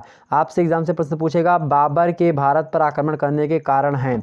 आपको एग्जाम से देगा ए ऑप्शन बाबर की महत्वाकांक्षा, ऑप्शन बी में देगा बाबर की धर्मांधता, आपको ऑप्शन सी में देगा बाबर की धन संपत्तियाँ, मतलब भारत की धन संपत्तियाँ, और ऑप्शन डी में देगा इनमें से सभी। तो क्या करेक्ट आंसर होगा मेरे प्यारे दोस्त? क्या करेक्ट आंसर होगा? जी हाँ, बिल्कुल ऑप्शन डी इसका करेक्ट आंसर होगा, धन की ये सभी। ओके, आगे बढ़ते हैं। अगला प्रश्न आपके सामने 15 नंबर आ चुका है। पानीपत के प्रथम युद्ध के क्या कारण थे? पानीपत के प्रथम युद्ध के क्या कारण थे मेरे प्यारे दोस्तों? तो पानीपत का प्रथम युद्ध का सबसे महत्वपूर्ण कारण बाबर की असीम महत्वाकांक्षा थी। साथ ही साथ भारत से अकृत धन संपदा लूटना चाहता था। कौन? भारत से कौन? जो है बाबर जो था। ठीक, आगे बढ़ते हैं। पानीपत के युद्ध में बाबर की विजय किस कारण से हुई थी? तो पानीपत के युद्ध में बाबर की विजय जो हुई थी, इब्राहिम की पराजय के अनेक कारण थे जो इब्राहिम लोधी पराजित हुआ था। जिसमें प्रमुख रूप से अगर बात की जाए तो बाबर का व्यक्तित्व ही अच्छा था। अच्छा क्या था? बहुत एक प्रकार से बाबर बहुत ज़्यादा संघर्षी व्यक्ति था और लगातार वह युद्ध करके आया था और तोप गोलों का प्रयोग भी यह करता रहता था। और बाबर के जो सेनापति थे वह योग्य सेनापति थे। मुगल सेना का रण कौशल भी ठीक ठाक था और बारूद का प्रयोग सर्वप्रथम किया गया था इसी में। तो इसलिए जो है बाबर की सेना विजय प्राप्त हुई थी और इब्राहिम की सेना पराजित हुई थी। तो लगमा युद्ध नीति वगैरह का प्रयोग किया गया। आगे बढ़ते हैं। पानीपत के प्रथम युद्ध के विषय में आप क्या जानते हैं? पानीपत के प्रथम युद्ध के विषय में आप क्या जानते हैं? तो पानीपत का प्रथम युद्ध जो हुआ था 21 अप्रैल 1526 ईस्वी में हुआ। तब कब हुआ था? 21 अप्रैल 1526 ईस्वी को क्या हुआ था? पानीपत का प्रथम युद्ध हुआ था। बाबर और इब्राहिम लोधी के बीच में हुआ था। ठीक, ध्यान रखें किसके बीच में हुआ था? बाबर और इब्राहिम लोधी के बीच में हुआ था मेरे प्यारे दोस्तों। किसके बीच में? बाबर और इब्राहिम लोधी के बीच में हुआ था। वर्तमान समय में हरियाणा प्रदेश में स्थित पानीपत के मैदान में हुआ था। वर्तमान में कहाँ पर स्थित है पानीपत? आपसे पूछेगा कि वर्तमान समय में पानीपत का मैदान किस राज्य में स्थित है या किस प्रदेश में स्थित है? तो हरियाणा प्रांत में स्थित है, हरियाणा प्रदेश में स्थित है। युद्ध में विजय प्राप्त करने के पश्चात बाबर 26 अप्रैल 1526 ईस्वी को मुगल सिंहासन पर आसीन हुआ और उसके नाम का जो है खुतबा पढ़ा गया। ठीक, इस प्रकार भारत में मुगल साम्राज्य की स्थापना की गई। ठीक, ध्यान रखेंगे। आगे बढ़ते हैं। अगला प्रश्न आपके सामने अकबरनामा। अकबरनामा एक पुस्तक है, किसने लिखी है? अबुल फजल ने लिखी है। अकबरनामा मध्यकालीन भारतीय इतिहास को जानने की एक महत्वपूर्ण ऐतिहासिक ग्रंथ है। अकबरनामा अबुल फजल के द्वारा लिखी गई है और आईने अकबरी भी। आगे देखते हैं हुमायूं नामा किसने लिखा था, इसको भी देख ले। हुमायूं के बारे में इसमें जानकारी मिलती है। बाबर की पुत्री और मिर्ज़ा हिंदाल बाबर की पुत्री और मिर्ज़ा हिंदाल की सगी बहन गुलबदन बेगम ने इस ग्रंथ को फारसी भाषा में लिखा था। तो गुलबदन बेगम ने किसको लिखा था? सगी बहन थी गुलबदन बेगम, जो कि किसकी अम्मा थी, किसकी मतलब माता जी थी। तो गुलबदन बेगम जो थी मेरे प्यारे दोस्तों, हमने आपको हमीदा बानो बेगम जो थी वो अकबर की जो है माता जी थी, और इनकी बाबर की पुत्री थी और मिर्ज़ा हिंदाल की सगी बहन। बाबर की पुत्री थी कौन? गुलबदन बेगम, और किसकी थी जो है मिर्ज़ा हिंदाल की सगी बहन थी कौन मेरे प्यारे दोस्तों? चूँकि आप समझते हैं ना, बाबर जो था उसके पुत्र 4 थे, जो है हुमायूं और कामरान, अस्करी और हिंदाल, ये 4 थे। तो जो मिर्ज़ा हिंदाल थे उनकी भी सगी बहन थी और हुमायूं की भी सगी बहन ही थी यहाँ, ठीक। तो बाबर की पुत्री और मिर्ज़ा हिंदाल की सगी बहन थी, उनका क्या नाम था? गुलबदन बेगम नाम था। इन्होंने इस ग्रंथ को फारसी भाषा में लिखा था। इसमें बाबर के चरित्र संबंधियों से उसका व्यवहार, उसके जीवन के अंतिम समय की कुछ घटनाएं, उसकी बीमारी की मृत्यु तथा 1555 ईस्वी की तक की हुमायूं के जीवन की घटनाओं का वर्णन किया गया। तो हुमायूं नामा में आपसे एग्जाम से प्रश्न पूछेगा कि हुमायूं नामा में किसके जीवन के बारे में बताया गया है, तो आपसे ऑप्शन देगा बाबर, आपको ऑप्शन बी में देगा हुमायूं, आपको ऑप्शन सी में देगा ये ए और बी दोनों, और ऑप्शन डी में देगा इनमें से कोई नहीं। तो क्या ए और बी दोनों, मतलब बाबर के बारे में भी हुमायूं नामा में बताया गया है और हुमायूं के बारे में भी बाबर के इसमें बताया गया है, ठीक, ध्यान रखेंगे। आगे बढ़ते हैं, अगला प्रश्न आपके सामने। फटाफट से वीडियो को लाइक कर दीजिए जितने भी लोग देख रहे हैं। बहुत बहुत स्वागत है आपका। Good evening all of you, good evening मेरे प्यारे दोस्तों, राम राम, धन्यवाद आप सभी का। आगे देखते हैं अगला प्रश्न, 20वां नंबर आपके सामने है। बाबर नामा अथवा तुजु के बाबरी। बाबर नामा अथवा तुजु के बाबरी। तुजु के बाबरी अथवा बाबर की आत्मकथा को स्वयं मुगल बादशाह बाबर ने तुर्की भाषा में लिखा था। तो आपसे एग्जाम से प्रश्न पूछेगा कौन सा मुगल बादशाह अपनी कृति मतलब अपनी आत्मकथा खुद लिखा था? तो मेरे प्यारे दोस्त किसने लिखा था? बाबर ने लिखा था। क्या नाम है उसका? तुजु के बाबरी या फिर बाबर नामा, ठीक, ध्यान रखेंगे। यह ग्रंथ अपने आप में पूर्ण ग्रंथ नहीं है, चूंकि यह मर गया था, परंतु बाद में इसको एक अमूल्य ग्रंथ माना गया, बाद में इसको पूर्ण भी किया गया। ध्यान रखें, चूंकि जो है मान लेते हैं बाबर के मरने के कारण इसमें तो अंकित नहीं था, तो अपूर्ण ही था एक प्रकार से, या बाद में इसको लिखा गया थोड़ा सा। आगे देखते हैं 21 नंबर प्रश्न, शेरशाह सूरी की विजय लिखी। शेरशाह सूरी कहाँ कहाँ पर विजय प्राप्त की थी शेरशाह सूरी ने? देखिए, शेरशाह ने अपने साम्राज्य विस्तार हेतु निम्न कार्य किए थे। जैसे बंगाल विजय किया था। आपसे एग्जाम से प्रश्न पूछेगी शेरशाह सूरी की विजय हैं, आपको ऑप्शन ए में देगा बंगाल विजय, आपको ऑप्शन बी में देगा मालवा विजय, आपको ऑप्शन सी में देगा रणथंभौर विजय, आपको ऑप्शन सी में डी में देगा ये सभी। तो कहाँ लगाएंगे? ये सभी, मतलब कि बंगाल विजय भी शेरशाह सूरी की विजय थी। मालवा पर विजय प्राप्त किया शेरशाह सूरी ने। रणथंभौर यानी जो राजस्थान में है उस पर भी विजय प्राप्त किया। रायसीन पर भी विजय प्राप्त कर लिया। सिंध और मुल्तान के क्षेत्रों पर भी इसका अधिकार हो गया था। साथ ही साथ राजपूताना पर भी विजय इन्होंने प्राप्त किया था कुछ समय के लिए। आगे बढ़ते हैं, अगला प्रश्न आपके सामने 22 नंबर प्रश्न आपके सामने मेरे प्यारे दोस्तों, शेरशाह की राजस्व व्यवस्था कैसी थी, यानी टैक्स वाली सिस्टम कैसा था, इसका टैक्स जो सिस्टम था वो कैसा था? तो भूमि की नाप उपज के आधार पर राजस्व प्राप्त किए जाते थे। भूमि के नाप के आधार पर कैसा उपज होता है उसी के आधार पर क्या मिलता था? टैक्स लिया आता था। भूमि की उपज का 1/4 भाग कर के रूप में लिया जाता था। 1/4 मान लेते हैं भूमि की उपज, मान लेते हैं कि 100 क्विंटल आपके पास गेहूँ उगा, तो उसमें से क्या किया जाएगा? 1/4 उसका कर दीजिए, यानी 25 चौको 100, यानी 25 की जो किलो होगा गेहूँ। अगर आपके पास 100 क्विंटल है तो 25 क्विंटल जो गेहूँ होगा आप राजा को देंगे, ठीक, ध्यान रखेंगे ये बात थी। तो ऐसे जो है यह टैक्स लेता था। तो 1/4 भाग के रूप में कर के रूप में लेता था। भूमि पर लगने वाले जो कर होते थे लगान, जरीबाना तथा महासीलाना और सुरक्षा कर थे। क्या क्या? लगान, जरीबाना, महासीलाना और सुरक्षा कर, ये 4 प्रकार के कर जो है इसके शासनकाल में हुआ करते थे, ठीक, ध्यान रखें। महासीलाना, लगान, जरीबाना और सुरक्षा कर शेरशाह सूरी के। आगे बढ़ते हैं, शेरशाह के समय भूमि निर्धारण की कितनी पद्धतियां प्रचलन में थी? भूमि कैसे मापी जाती थी? ये भूमि का निर्धारण कैसे किया जाए? ये भूमि वो भूमि कैसी है या किसकी है, कैसे पता चलता था? तो शेरशाह के समय भूमि निर्धारण 3 पद्धतियां होती थी। आपसे एग्जाम से प्रश्न पूछे कि शेरशाह के समय में भूमि निर्धारण करने की कितनी पद्धतियाँ प्रचलित थी? तो 3 पद्धतियाँ प्रचलित थी। कौन कौन सी थी? पहली थी बटाई या गल्ला बक्सी पद्धति, दूसरी थी कनकूत पद्धति और तीसरी थी आपकी जप्ती पद्धति, ठीक, 3 प्रकार की पद्धतियाँ होती थी भूमि निर्धारण करने के लिए। 24 नंबर प्रश्न आपके सामने देखने का प्रयास करें। 24 नंबर देखें, शेरशाह के राजस्व सुधारों का 2 महत्व बताइए। शेरशाह के राजस्व सुधारों का 2 महत्व बताइए। तो पहला महत्व यह है, देखेंगे इसको, तो पहला महत्व यह है कि राजस्व सुधारों से किसानों को अधिक लाभ हुआ और उन्हें अनेक जो है अवैधानिक जो कर होते थे उन अवैधानिक करों से मुक्ति मिल गई। ठीक, वहीं दूसरी बात यह थी कि भूमि कर की जो दर थी निश्चित हो गई और निश्चित हो जाने के कारण से क्या हुआ, साथ ही साथ आसानी हुई और तथा पट्टे दिए जाने से किसान सरकारी कर्मचारियों के शोषण से बच गए, जब डायरेक्ट पट्टे होने लगे कि हाँ ये ज़मीन आपकी है, ज़मीन आपकी है। ओके, आगे बढ़ें। अगला प्रश्न आपके सामने आ चुका 25 नंबर, मुगल साम्राज्य के पतन के क्या कारण थे? आखिरकार मुगल साम्राज्य का पतन क्यों हुआ था, इसका क्या कारण है? तो मुगल साम्राज्य के पतन के निम्न कारण थे। पहला कारण यह था कि औरंगजेब के अयोग्य उत्तराधिकारी, मतलब औरंगजेब के अयोग्य उत्तराधिकारी, मतलब औरंगजेब के अयोग्य उत्तराधिकारी, मतलब औरंगजेब के बाद में कोई गद्दी संभालने वाला ठीक ठाक शासक नहीं बचा था, मतलब उसके जो है शासनकाल के बाद में। औरंगजेब की मृत्यु कब हुई थी? 1707 ईस्वी में हो गई थी।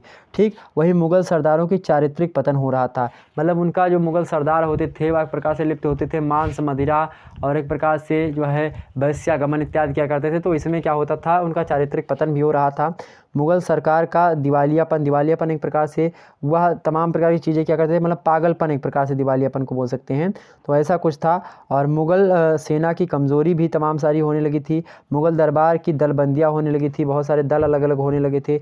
औरंगजेब की नीतियों के दुष्परिणाम, औरंगजेब जो था बहुत सारी मंदिरों को तोड़वाया था और बहुत हिंदू धर्म के लोगों को बहुत ज़्यादा मुस्लिम धर्म में कन्वर्ट करवाया था, बदलवाया था, बहुत मारा था सभी लोगों को, एक प्रकार से सभी के धर्म को परिवर्तित करवा दिया था। औरंगजेब ही था, बहुत ज़्यादा कट्टर मुस्लिम एक प्रकार से यह था, इसीलिए इसकी बेकार नीतियाँ थी, उसी बेकार नीतियों के चलते क्या हुआ, इस समय जो है एक प्रकार से मुगल साम्राज्य का पतन हो गया था। ठीक भी हुआ, पतन होना भी आवश्यक था, क्योंकि ज़्यादा दिन तक कोई भी चीज़ अगर हो जाती है तो एक प्रकार से आधिपत्य जमा लेती है। कभी भी ध्यान रखेंगे, एक सरकार नहीं होनी चाहिए किसी भी देश में, अगर लगातार एक सरकार बनी रहेगी तो एक प्रकार से अधिकार भी एक प्रकार, जैसे आप चीन में देखते हैं लगातार एक सरकार, या रूस में देखते हैं, तो उससे क्या होता है, भ्रष्टाचार अधिक मात्रा में हो सकता है। अगर सरकार ठीक ठाक, सरकार के नुमाइंदे ठीक ठाक हैं तो अच्छे तरीके से कार्य होगा, लेकिन अगर थोड़ा सा भी करप्शन आया तो बहुत ज़्यादा भ्रष्टाचार होगा। चलिए, इसीलिए परिवर्तन ही प्रकृति का नियम होता है। ठीक, ध्यान रखेंगे। आगे बढ़ते हैं। वैसे इस समय अपने देश की सरकार बहुत अच्छी तरीके से चल रही है। आगे बढ़ते हैं। हालांकि राजनीति का मैटर है, उसमें कौन अच्छा है कौन बुरा है वो समय जो है एक प्रकार से बताता रहता है, कौन अच्छा है कौन बुरा है, समय के हिसाब से सब अपने आप में ठीक ही होते हैं। अगला प्रश्न 26 नंबर प्रश्न है, दरोगा ए डाक यानी चौकी क्या होती थी? यह गुप्तचर विभाग होता था एक प्रकार से। तो आपसे एग्जाम से प्रश्न पूछेगा, दरोगा ए डाक चौकी क्या होती थी? तो ये क्या है, गुप्तचर व्यवस्था होती थी, या गुप्तचर विभाग या समाचार विभाग होता था। ठीक, दरोगा ए चौकी जो होता था वह क्या होता था, एक प्रकार से गुप्तचर विभाग होता था एक प्रकार से चौकी, लेकिन उसके जो दरोगा ए डाक होते थे उसको हम क्या कहते थे, वह एक प्रकार दरोगा होता था। दरोगा मतलब विभाग का अध्यक्ष होता था, उसी को दरोगा कहते थे। किसका? समाचार विभाग का अध्यक्ष को हम क्या कहते थे, दरोगा ए डाक चौकी कहा जाता था। दरोगा ए डाक चौकी एक प्रकार से गुप्तचर विभाग होता था और गुप्तचर विभाग का हेड हुआ करता था दरोगा ए चौकी, ध्यान रखेंगे। ठीक, मतलब क्या है इसका कि गुप्तचर विभाग जो होता था यानी समाचार विभाग का अध्यक्ष होता था दरोगा ए डाक चौकी। ठीक, ध्यान रखेंगे। आगे बढ़ते हैं। अगला प्रश्न आपके सामने, प्रांतों से समाचार प्राप्त करना इसका कार्य होता था तथा वाकिया ए नवीसों और खुफिया ए नवीसों, वाकिया ए नवीसों और खुफिया ए नवीसों की नियुक्ति करना होता था। तो यह अध्यक्ष किया करता था तथा उनसे प्राप्त हुई जो सूचनाएं होती थी उसको सम्राट तक पहुंचाना हुआ, यह भी इसका परम कर्तव्य होता था। तो वाकिया कहीं कोई मतलब मुद्दा हो जाए, कहीं पर कोई झगड़ा वगैरह, तो वाकिया ए नवीसों या फिर खुफिया ए नवीसों, ये दोनों प्रकार की जो सूचनाएं होती थी, समाचार होते थे, उसकी यह करता था, नियुक्ति करता था कि जो वो कोई वाकिया जो प्राप्त करवाने वाले बंदे होंगे उनको नियुक्त करता था। कौन? विभाग का अध्यक्ष होता था, यानी कि दरोगा ए डाक चौकी जो होता था। ठीक, आगे बढ़ते हैं। अगला प्रश्न आपके सामने 27 नंबर, जजिया कर क्या था? जजिया कर क्या था? आपसे प्रश्न पूछा गया जजिया कर क्या था? तो हिंदुओं के लिए जजिया का अर्थ होता है अन्य लोगों की, मतलब हिंदुओं के लिए जजिया का अर्थ था, जजिया का अर्थ था हिंदुओं पर जजिया कर लगाया जाता था। अन्य लोगों की अपेक्षा राज्य को 2/3 मतलब 1/3 अधिक कर देना होता था।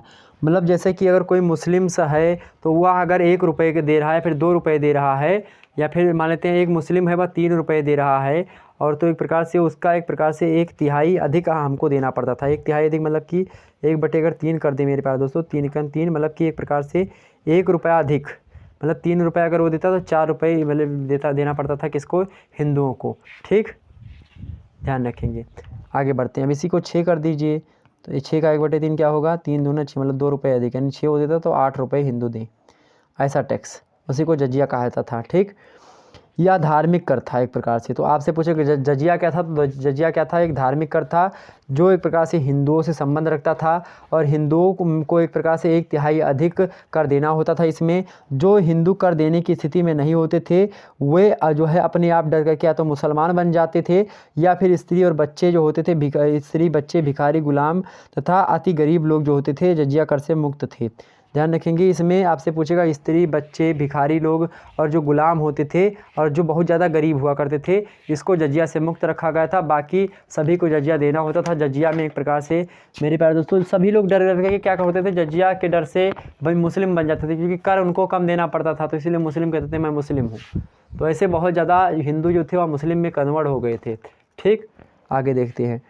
अगला प्रश्न आपके सामने 28 नंबर दिया हुआ है, 2.5 दिन का झोपड़ा। 2.5 दिन का झोपड़ा जो है उसके बारे में बताइए। 2.5 दिन का झोपड़ा जो है सल्तनत कालीन स्थापत्य कला का एक महत्वपूर्ण उदाहरण है। यह एक मस्जिद है, इसका निर्माण कुतुबुद्दीन ऐबक ने करवाया था। आपसे एग्जाम से प्रश्न पूछेगा 2.5 दिन का झोपड़ा किसने बनवाया था, कुतुबुद्दीन ऐबक ने बनवाया था। अजमेर में एक संस्कृत पाठशाला और मंदिर था, वहीं पर उसको तुड़वाया था किसने, कुतुबुद्दीन ऐबक ने, और उसी मंदिर के ऊपर क्या बनवा दिया था, 2.5 दिन का झोपड़ा बनवा दिया था, जो वो एक मस्जिद है। ठीक, ध्यान रखेंगे। इस मस्जिद में गुंबद और मेहराबों का निर्माण करवाया गया है। यह मस्जिद जो है दिल्ली की मस्जिदों की तुलना में अधिक बड़ी और शानदार भी है। आगे बढ़ते हैं 29 नंबर प्रश्न। 29 नंबर प्रश्न आपके सामने, औरंगजेब कौन था? क्या औरंगजेब कौन था? क्या पूछा गया आपसे, औरंगजेब कौन था? औरंगजेब कौन था मेरे प्यारे दोस्तों? औरंगजेब का जन्म 24 अक्टूबर 1618 ईस्वी में हुआ था। उज्जैन के निकट जो दोहट नामक स्थान है वहाँ पर हुआ था औरंगजेब का जन्म। आरंभ में उसकी शिक्षा भी की उचित व्यवस्था नहीं हो सकी थी, क्योंकि उसके पिता जो थे शाहजहाँ के विद्रोह के कारण औरंगजेब व उसके बड़े भाई जो दारा शिकोह थे को 1626 ईस्वी में नूरजहाँ के पास रहना पड़ा था, के पास बंधक के रूप में रहना पड़ा था। बाद में शाहजहाँ द्वारा अपने पिता से क्षमा मांगने पर उन्हें मुक्त कर दिया गया था। वैसे औरंगजेब बहुत खूंखार था, इसने अपने पिता को ही बंदी बना लिया था और अपने बड़े भाई दारा शिकोह को ही। ठीक, आगे बढ़ते हैं। 30 नंबर प्रश्न आपके सामने, औरंगजेब की राजपूत नीति के परिणाम बताइए। औरंगजेब की राजपूत नीति के परिणाम बताइए। तो बताने का प्रयास करें। यहाँ पर देखें, औरंगजेब राजपूत नीति के परिणाम निम्नलिखित है आपके सामने। राजपूतों का सहयोग न मिलने से औरंगजेब दक्षिण भारत में शीघ्र विजय प्राप्त न कर सका।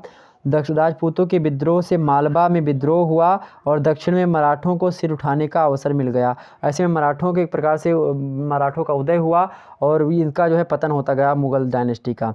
आगे बढ़ते हैं, शिवाजी का सैनिक प्रबंधन कैसा था? शिवाजी बड़े ही जो है वीर पुरुष माने जाते हैं, बहुत चतुर हैं। तो शिवाजी ने सर्वप्रथम एक अस्थायी सेना का निर्माण किया था जो हर समय सेवा के लिए तैयार रहती थी। जो सेना थी शिवाजी की, शिवाजी ने अश्व सेना में सुधार करने के लिए घोड़ों को दागने की प्रथा एवं हुलिया लिखने की पद्धति का अनुसरण किया था। मतलब घोड़ों को दाग देते, दागना मतलब एक प्रकार चिन्ह बना देना घोड़ों पर, ताकि घोड़े पहचान में आए कि हाँ ये घोड़ा मेरा ही है। या हुलिया बनाने की, या हुलिया लिख लेते थे कि हाँ इतना लंबा इतना डील उनका, ऐसा चेहरा गोल चेहरा, ऐसे लिख देते थे सैनिकों और किसकी, घोड़ों की। ठीक, ध्यान रखेंगे। इसका अनुसरण किया। सैनिकों को नगद वेतन देने की व्यवस्था भी शिवाजी ने ही किया था। तो सैनिकों की नगद वेतन आपसे पूछे कौन दे रहा था, तो शिवाजी देते थे। और नगद वेतन देने में मान लेते हैं एक सैनिक को जो है दिया पैसा, फिर वही सैनिक दोबारा घूम करके आ गया पैसा लेने, तो इसलिए सैनिकों का हुलिया पता होता था। तो हुलिया का देखते थे कि हाँ इतना लंबा इतना चौड़ा इतना गोल मुँह, ऐसे तो कहते थे हाँ तुमको मिल चुका, निकलो भैया, चूतिया बनाने में मुझको आए हो, ऐसे बोल देते थे। जाते तुम तो उधर निकलो, तुरंत उसको क्या कर देते थे, भेज देते थे अलग।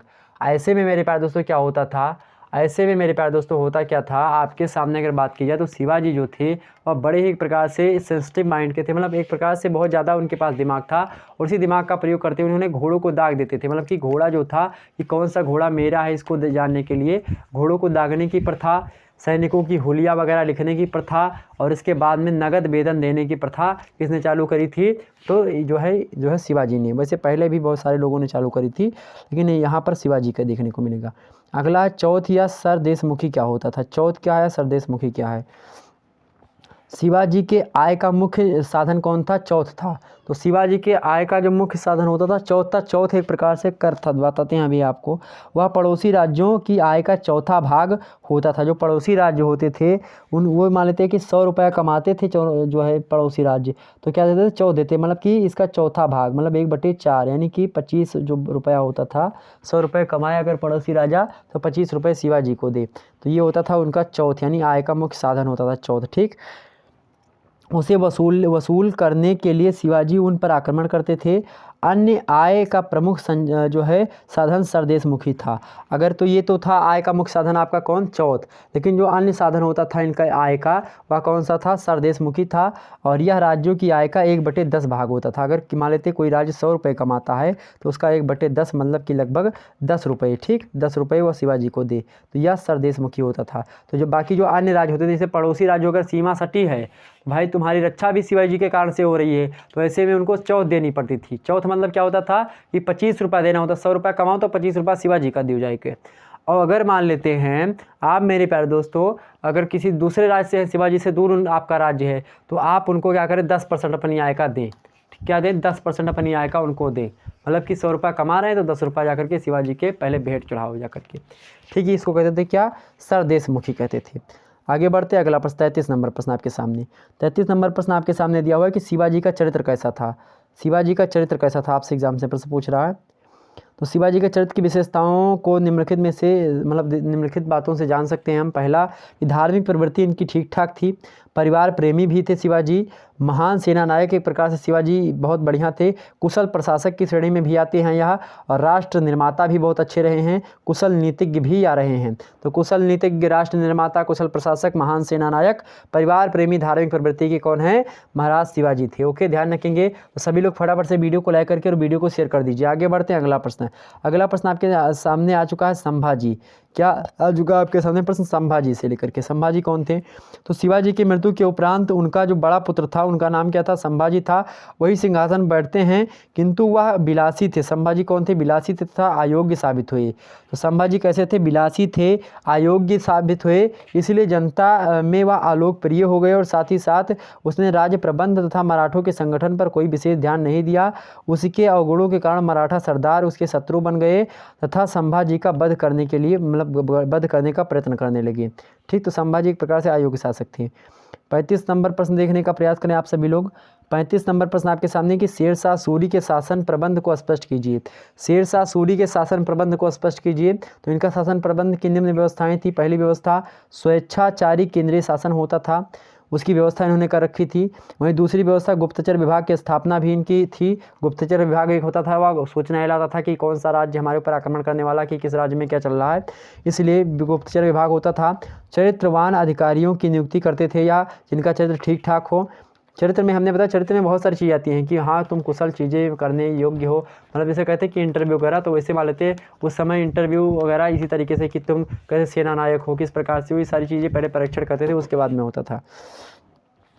महत्वपूर्ण कार्यों को प्राथमिकता देते थे, या अधिकारियों के स्थानांतरण की व्यवस्था होती थी। मतलब कि जो आप आज देखते हैं ट्रांसफ़र की व्यवस्था, कि हाँ एक पुलिस वाला मान लेते हैं यहाँ पर घूस ले रहा है तो उसको किसी दूसरे थाने में पोस्ट कर दो जहाँ पर कुछ मौका न मिले उसको। तो ऐसे में मेरे प्यारे दोस्तों क्या होता है, तो यही चीज़ें होती है स्थानांतरण की व्यवस्था। तो ऐसे में मेरे प्यारे दोस्तों स्थानांतरण की व्यवस्था जरूरी भी। जब आप लोक प्रशासन पढ़ते हैं तो लोक प्रशासन में आपको सीधा बताया था कि स्थानांतरण से क्या होता है, भ्रष्टाचार में कमी आती है। भ्रष्टाचार में कमी आती। कोई भी अधिकारी है वह मान लेते एक स्थान पर रहते क्या, एक स्थान पर अगर वह रहता है तो धीरे धीरे क्या करता है, उस स्थान पर पकड़ बना लेता है। और जब पकड़ उसकी बन जाएगी तो क्या करेगा, धीरे धीरे तमाम सारे मुद्दे क्लियर होते रहते हैं, इसलिए भ्रष्टाचार बढ़ता रहता है उसके। ठीक, तो इसीलिए उसको स्थानांतरण करते हैं, मतलब कि उसका ट्रांसफ़र करते रहते हैं। ठीक, तो वह भी व्यवस्था इनके शासन में थी। और साथ ही साथ राजकोष की भी सुरक्षा करता था कौन, शेरशाह सूरी। शेरशाह सूरी के शासन प्रबंध की व्यवस्था थी। ठीक है, ओके आगे बढ़ते हैं। जहांगीर, जहांगीर के बारे में जान लीजिए। जहांगीर के बचपन का क्या नाम था? सलीम था। जहांगीर के बचपन का क्या नाम था? जो है सलीम था। ठीक, ध्यान रखेंगे। और यह किसके पुत्र थे? अकबर के पुत्र थे। अकबर की जो हिंदू पत्नी थी जोधाबाई, उनका नाम क्या था? मरियम उज़ ज़मानी। मरियम उज़ ज़मानी उनका वहाँ का नाम हो गया था, लेकिन उनका नाम था जोधाबाई। और उन्हीं जोधाबाई के पुत्र हैं कौन? जहांगीर। और जहांगीर जो है किसके लड़के? अकबर के लड़के। अकबर बहुत ज़्यादा उनको प्रेम करते थे जहांगीर को। और जहांगीर को एक प्रकार से ख्वाजा मोइनुद्दीन चिश्ती के आशीर्वाद से हुए थे, और उन्होंने ही सलीम नाम इनका बताया था। ठीक, ध्यान रखेंगे। तो मैं 30 अगस्त 1569 ईस्वी को जहांगीर का जन्म हुआ था। एक पुत्र रत्न की प्राप्ति हुई थी इनको। संत सलीम चिश्ती के नाम पर अकबर ने पुत्र का नाम अपना सलीम रखा था। सलीम चिश्ती जो थे उन्हीं के नाम पर रखा गया। मोइनुद्दीन जो चिश्ती थे, ख्वाजा मोइनुद्दीन चिश्ती के आशीर्वाद से हुआ था, और सलीम जो चिश्ती थे उन्हीं के नाम पर अकबर ने अपने पुत्र का नाम रखा था। सलीम की शिक्षा दीक्षा अब्दुल रहीम खान खाना की देखरेख में हुई थी। अब्दुल रहीम खान खान हमने आपको बताया ही था कि वह उस समय अकबर के नवरत्नों में से एक थे, और जो है हिंदी के कवि भी रहे हैं अच्छे खासे मात्रा में। तो आप देखते होंगे हिंदी में आपने पढ़ा होगा रहीम दास जी के बारे में। तो वो उनका पूरा नाम क्या? अब्दुल रहीम खान खान। उनके पिताजी का क्या नाम है? बैरम खान। तो जब अकबर 13 साल के थे तो जो हिमू आक्रमण किया था, तो यही बचाते हैं, मतलब कि एक प्रकार से युद्ध जिताने का एक प्रकार श्रेय किसको जाता है? वह बैरम खान को ही जाता है, पानीपत का द्वितीय युद्ध। ठीक, तो यहाँ पर सारी बातें समझ में आई। 1556 ईस्वी, हाँ 1556 ईस्वी हुमायूं की मृत्यु। आगे बढ़ते हैं भैया। अगला प्रश्न आपके सामने है। तो सलीम की शिक्षा अब्दुल रहीम खान खाना की देखरेख में हुई थी। तो आपसे एग्जाम से प्रश्न पूछेगा, ऑब्जेक्टिव बोलो कि जहांगीर के बचपन का क्या नाम क्या था? तो जहांगीर के बचपन का नाम सलीम था। और सलीम किसके नाम पर रखा गया था जहांगीर का नाम? तो किसके नाम पर? संत सलीम चिश्ती के नाम पर रखा गया था। सलीम जहांगीर कौन थे? तो अकबर के पुत्र थे। कौन थे? अकबर के पुत्र थे। ध्यान रखेंगे। किसके आशीर्वाद से जहांगीर का जन्म हुआ था? ख्वाजा मोइनुद्दीन चिश्ती के आशीर्वाद से हुआ था। और अकबर की किस पत्नी से हुआ था? तो हिंदू पत्नी थी जोधाबाई, उनका नाम था मरियम उज़ ज़मानी से हुआ था। कब हुआ था? 30 अगस्त 1569 ईस्वी में हुआ था। सारी बातें क्लियर हो गई, सारी बातें क्लियर हो गई। चलें, इनकी शिक्षा दीक्षा किसके देखरेख में हुई थी? तो अब्दुल रहीम खान खाना के देखरेख में हुई थी। ये सारे प्रश्न पूछे जा सकते हैं। अगला प्रश्न आपके सामने 37 नंबर प्रश्न है, नूरजहाँ कौन थी? नूरजहाँ का मूल नाम क्या था? मेहरुन्निसा था। आपसे ऑब्जेक्टिव वाला प्रश्न पूछे, नूरजहाँ का जो है वास्तविक नाम क्या था? मेहरुन्निसा था। नूरजहाँ बहुत ज़्यादा सुंदर थी, ध्यान रखेंगे। उसका पिता मतलब उसका पिता क्या था? मिर्जा ग्यास बेग। इनके पिता का क्या नाम था नूरजहाँ के? मिर्जा ग्यास बेग। फारस का निवासी था या मिर्जा ग्यास बेग। नूरजहाँ अत्यंत ही कुशाग्र बुद्धि की थी, स्त्री थी, और नूरजहाँ फारसी भाषा में पारंगत थी। एक कुशल कवयित्री भी थी और विलक्षण मानसिक प्रतिभा संपन्न भी थी। नूरजहाँ के रूप लावण्य के कारण जहांगीर उस पर क्या हो गए थे? मुग्ध हो गए थे। मतलब बहुत ज़्यादा सुंदर थी। इनका विवाह एक व्यक्ति से हो जाता है, लेकिन बाद में वो पति जो है मर जाता है। मरने के बाद में जहांगीर फिर से इसको अर्धांगिनी के रूप में स्वीकार कर लेता है, और सर्वप्रिय रानी में से एक रखती हैं। वह शासन प्रबंध में भी बहुत निपुण थी। ठीक, तो जो है नूरजहाँ जो थी एक प्रकार से बहुत ज़्यादा सुंदर थी। नूरजहाँ कैसी थी? बहुत ज़्यादा सुंदर थी मेरे प्यारे दोस्तों। ठीक, आगे बढ़ा जाए। संसार का प्रकाश। नूरजहाँ को क्या कहा था? संसार का प्रकाश कहा जाता है। किसको? नूरजहाँ को। नूरजहाँ कैसी थी? साहसी थी, पति भक्त भी थी, पति प्रिय भी थी। ठीक, लेन पूल कहते हैं कि वह उन लोगों के लिए जो है उदार व न्यायप्रिय थी जो उसकी सहायता चाहते थे, और सभी संकटग्रस्त लोगों की वह शरणदायिनी थी। कौन? जो यह थी नूरजहाँ। नूरजहाँ जो थी मेरे प्यारे दोस्तों, इसके अंतर्गत कोमलता, उदारता, सब सुंदरता सब विद्यमान थी। जहांगीर ने 1611 ईस्वी में मेहरुन्निसा से क्या कर लिया था? विवाह कर लिया था। मेहरुन्निसा मतलब कि नूरजहाँ से विवाह कर लिया था। उस समय उसकी उम्र 34 वर्ष की थी जब विवाह किया था जहांगीर ने। ठीक, उसी मतलब कि मेहरुन्निसा की उम्र थी। ठीक, इसी एक विवाह हो गया था, उसके पति जो थे वह मर गए थे, उसके बाद में इन्होंने विवाह किया था। ठीक, ध्यान रखेंगे। और उनके पिता का क्या नाम था? शेर अफ़गान। शेर अफ़गान जो थे उनका क्या नाम था? अली कुली खां। अली कुली खां से इनका विवाह हुआ था। किससे? अली कुली खां। तो आपसे प्रश्न पूछेगा नूरजहाँ के पहले पति का क्या नाम था? तो अली कुली खां उनका नाम था। क्या? अली कुली खां नाम था। ठीक, ध्यान रखेंगे। बाद में किससे विवाह हुआ इनका? तो नूर जो क्या जहांगीर से, नूरजहाँ का। इनका क्या नाम था? मेहरुन्निसा। आगे बढ़ते हैं। अगला प्रश्न आपके सामने 38 नंबर है, महावत खां। महावत खां का असली नाम क्या था? जमाना बेग था। क्या था? जमाना बेग इनका असली नाम था महावत खां का। जहांगीर ने महावत खां की उपाधि इसको दी थी, किसको? तो आपसे प्रश्न पूछेगा महावत खां की उपाधि महावत खां को किसने दी थी? तो किसने दी थी? जहांगीर ने दी थी। किसको? महावत खां की। ध्यान रखें, किसको? महावत खां की। ठीक, ध्यान रखेंगे। ओके, आगे बढ़ा जाए। फटाफट से एक बार वीडियो को सभी लोग लाइक कर दीजिए। सारे लोग वीडियो को लाइक कर दीजिए, जितने लोग दिख रहे हैं फटाफट से वीडियो को शेयर कर दीजिए सभी लोग। हाँ, क्लास अभी थोड़ी देर, बस 2-3 मिनट की क्लास और है, मतलब 5 मिनट की क्लास और चलेगी आपकी।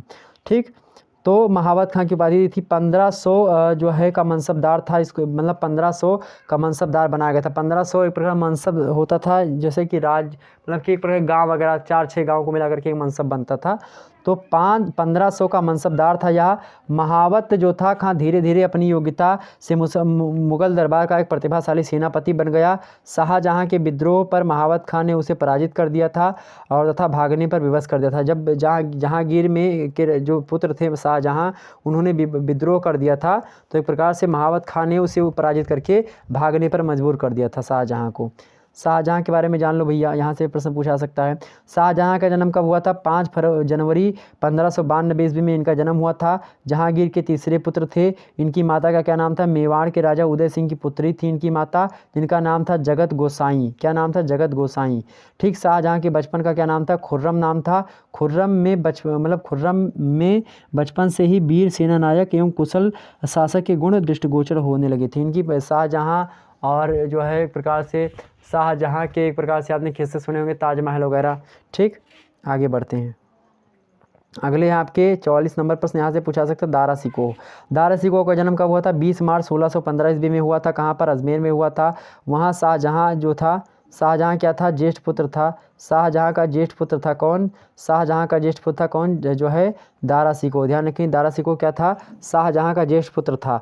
और ये जो है प्रकार से इसका ही पुत्र था कौन? औरंगजेब जो है शाहजहां का ही। ठीक, ध्यान रखें। दारा ने इलाहाबाद, पंजाब, गुजरात, मुल्तान और काबुल के प्रांतों के सूबेदार के पद पर कार्य किया। दारा के प्रति शाहजहां का विशेष स्नेह था, बहुत प्यार करते थे दारा शिकोह। किसको? दारा शिकोह को। कौन? शाहजहां जो थे। अगले है आपके 41 नंबर प्रश्न। अष्टप्रधान। अष्टप्रधान कौन होते थे? तो एक पर शिवाजी ने राज्य कार्य की में सहायता सलाह प्राप्त करने के लिए 8 मंत्रियों की एक प्रकार से परिषद गठित की थी, जिसे अष्टप्रधान के नाम से हम जानते थे। आपसे एग्जाम से प्रश्न पूछे अष्टप्रधान किसने बनाया था? तो शिवाजी ने बनाया था। शिवाजी के 8 मंत्री होते थे, इसमें उसकी परिषद होती थी। लेकिन आपसे पूछे कि नवरत्न कौन होते थे? तो नवरत्न मेरे प्यारे दोस्तों अकबर जो है ने बनाया था, अकबर। ठीक, ध्यान रखेंगे। तो इसमें कौन कौन होते थे मेरे पास? 8 मंत्री होते थे। पहले तो पेशवा होते थे, दूसरे कौन? अमात्य होते थे, तीसरे सचिव हुआ करते थे, चौथे मंत्री हुआ करते थे, 5वें सुमंत हुआ करते थे, और 6वें आपके कौन? सेनापति, 7वें पंडित राव हुआ करते थे, और 8वें न्यायाधीश हुआ करता था। ये 8 मंत्री होते थे शिवाजी के दरबार में राज्य कार्य और सहायता सलाह इत्यादि करने के लिए। 42 नंबर प्रश्न आपके सामने है। नादिर शाह कौन था? नादिर शाह के बचपन का नाम क्या था? नादिर कुली था। इनका जन्म कब हुआ था? 1688 में हुआ था। खुरासान में हुआ था। कहाँ पर हुआ था? खुरासान में हुआ था। उसने बालकाल में कष्टमय जीवन व्यतीत किया था, परंतु आरंभिक जीवन की कठिनाइयों और अभावों ने उसमें आश्चर्यजनक स्फूर्ति और साहस का संचार कर दिया था। ठीक, नादिर शाह के भारत पर आक्रमण के क्या कारण थे? नादिर शाह ने आखिरकार भारत पर क्या आक्रमण किया था? नादिर शाह के भारत पर आक्रमण के निम्नलिखित कारण थे। मुगल साम्राज्य की दुर्बलता। मुगल साम्राज्य जब एक दुर्बल हो चुका था, तब नादिर शाह ने आक्रमण किया था। मोहम्मद शाह रंगीले उस समय थे शायद। हाँ, नादिर शाह की महत्वाकांक्षा और धन की प्राप्ति की लालसा थी। विद्रोही अफगानों को शरण देना, आरक्षित सीमा, काफिरों को दंडित करना इत्यादि। काफिर मतलब क्या होता है? काफिर का मतलब होता है जो मुसलमान नहीं होते उनको हम काफिर कहते हैं, मतलब हिंदू को काफिर कहा जाता था। मुस्लिम जो होते थे वह हिंदुओं को काफिर कहते थे। ठीक, अगला प्रश्न आपके सामने। अहमद शाह अब्दाली कौन था? आपने मूवी देखी होगी अहमद शाह अब्दाली, संजय दत्त अहमद शाह अब्दाली का रोल निभाते हैं। ठीक, उस मूवी को देख लीजिएगा। अहमद शाह अब्दाली एक अफगान सरदार थे। वह भारत में पुनः आक्रमण जो है अफगान साम्राज्य की स्थापना करना चाहता था, उसका स्वप्न साकार करना चाहता था। इस दृष्टि से उसने भारत पर अनेक बार आक्रमण भी किया था। 1761 ईस्वी का समय काल है, उस समय उसने आक्रमण किया था अंतिम बार, और इस आक्रमण में के समय पानीपत का तृतीय युद्ध हुआ था। तो पानीपत का तृतीय युद्ध कब हुआ था?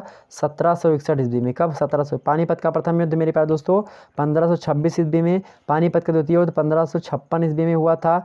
ये कब हुआ था? किस किसके बीच में? तो मेरे पास दोस्तों किसके बीच में? इब्राहिम लोदी और बाबर के बीच में। विजयी कौन रहा था? बाबर विजयी रहे थे।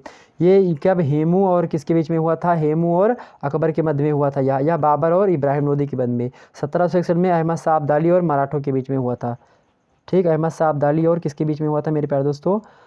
अहमद शाह अब्दाली के बीच में हुआ था। यह अंतिम आक्रमण था भारत में। ठीक, आप देखेंगे अहमद शाह अब्दाली की, तो वहाँ पर पेशवा वगैरह जो होते थे वह लड़ने के लिए आते हैं एक प्रकार से। उसमें आपके उनका क्या नाम है, शायद अर्जुन कपूर ने उसकी भूमिका निभाई है, तो उसको देख लीजिएगा। पता नहीं कौन सी मूवी अभी नई आई थी, उसको देख लीजिएगा, उससे क्लियर हो जाएगा आप अहमद शाह अब्दाली के बारे में आपको क्लियर। ठीक, आगे बढ़ते हैं। ये सारे के सारे प्रश्न आपके बहुत ही महत्वपूर्ण थे, सारे मुद्दे क्लियर हुए। तो फटाफट से वीडियो को लाइक करके चैनल को शेयर कर दीजिए मेरे प्यारे दोस्तों, और वीडियो को शेयर कर दीजिएगा भी, और चैनल पर अगर नए तो सब्सक्राइब कर लीजिएगा। सारे मुद्दे क्लियर हुए होंगे। Good night all of you, सभी लोगों को good night, bye bye, tata के, टेक केयर। सभी लोग मज़े में रहें, सुखी रहें। आगे कल भी 9 बजे की क्लास होगी। 9 बजे की क्लास में मेरे प्यारे दोस्तों, कल आपकी क्लास जो होगी, कल कल कल कल किसकी क्लास रखी जाए, कल किसकी क्लास रखी जाए, जो भी आपके कमेंट्स ज़्यादा होंगे उसी क्लास कल की वीडियो में होंगी। वैसे सुबह मैं आपको बता दूंगा कल किसकी क्लास रखेंगे। ओके, फिर मिलते हैं नेक्स्ट वीडियो के अंतर्गत। तब तक के लिए जय हिंद, जय भारत।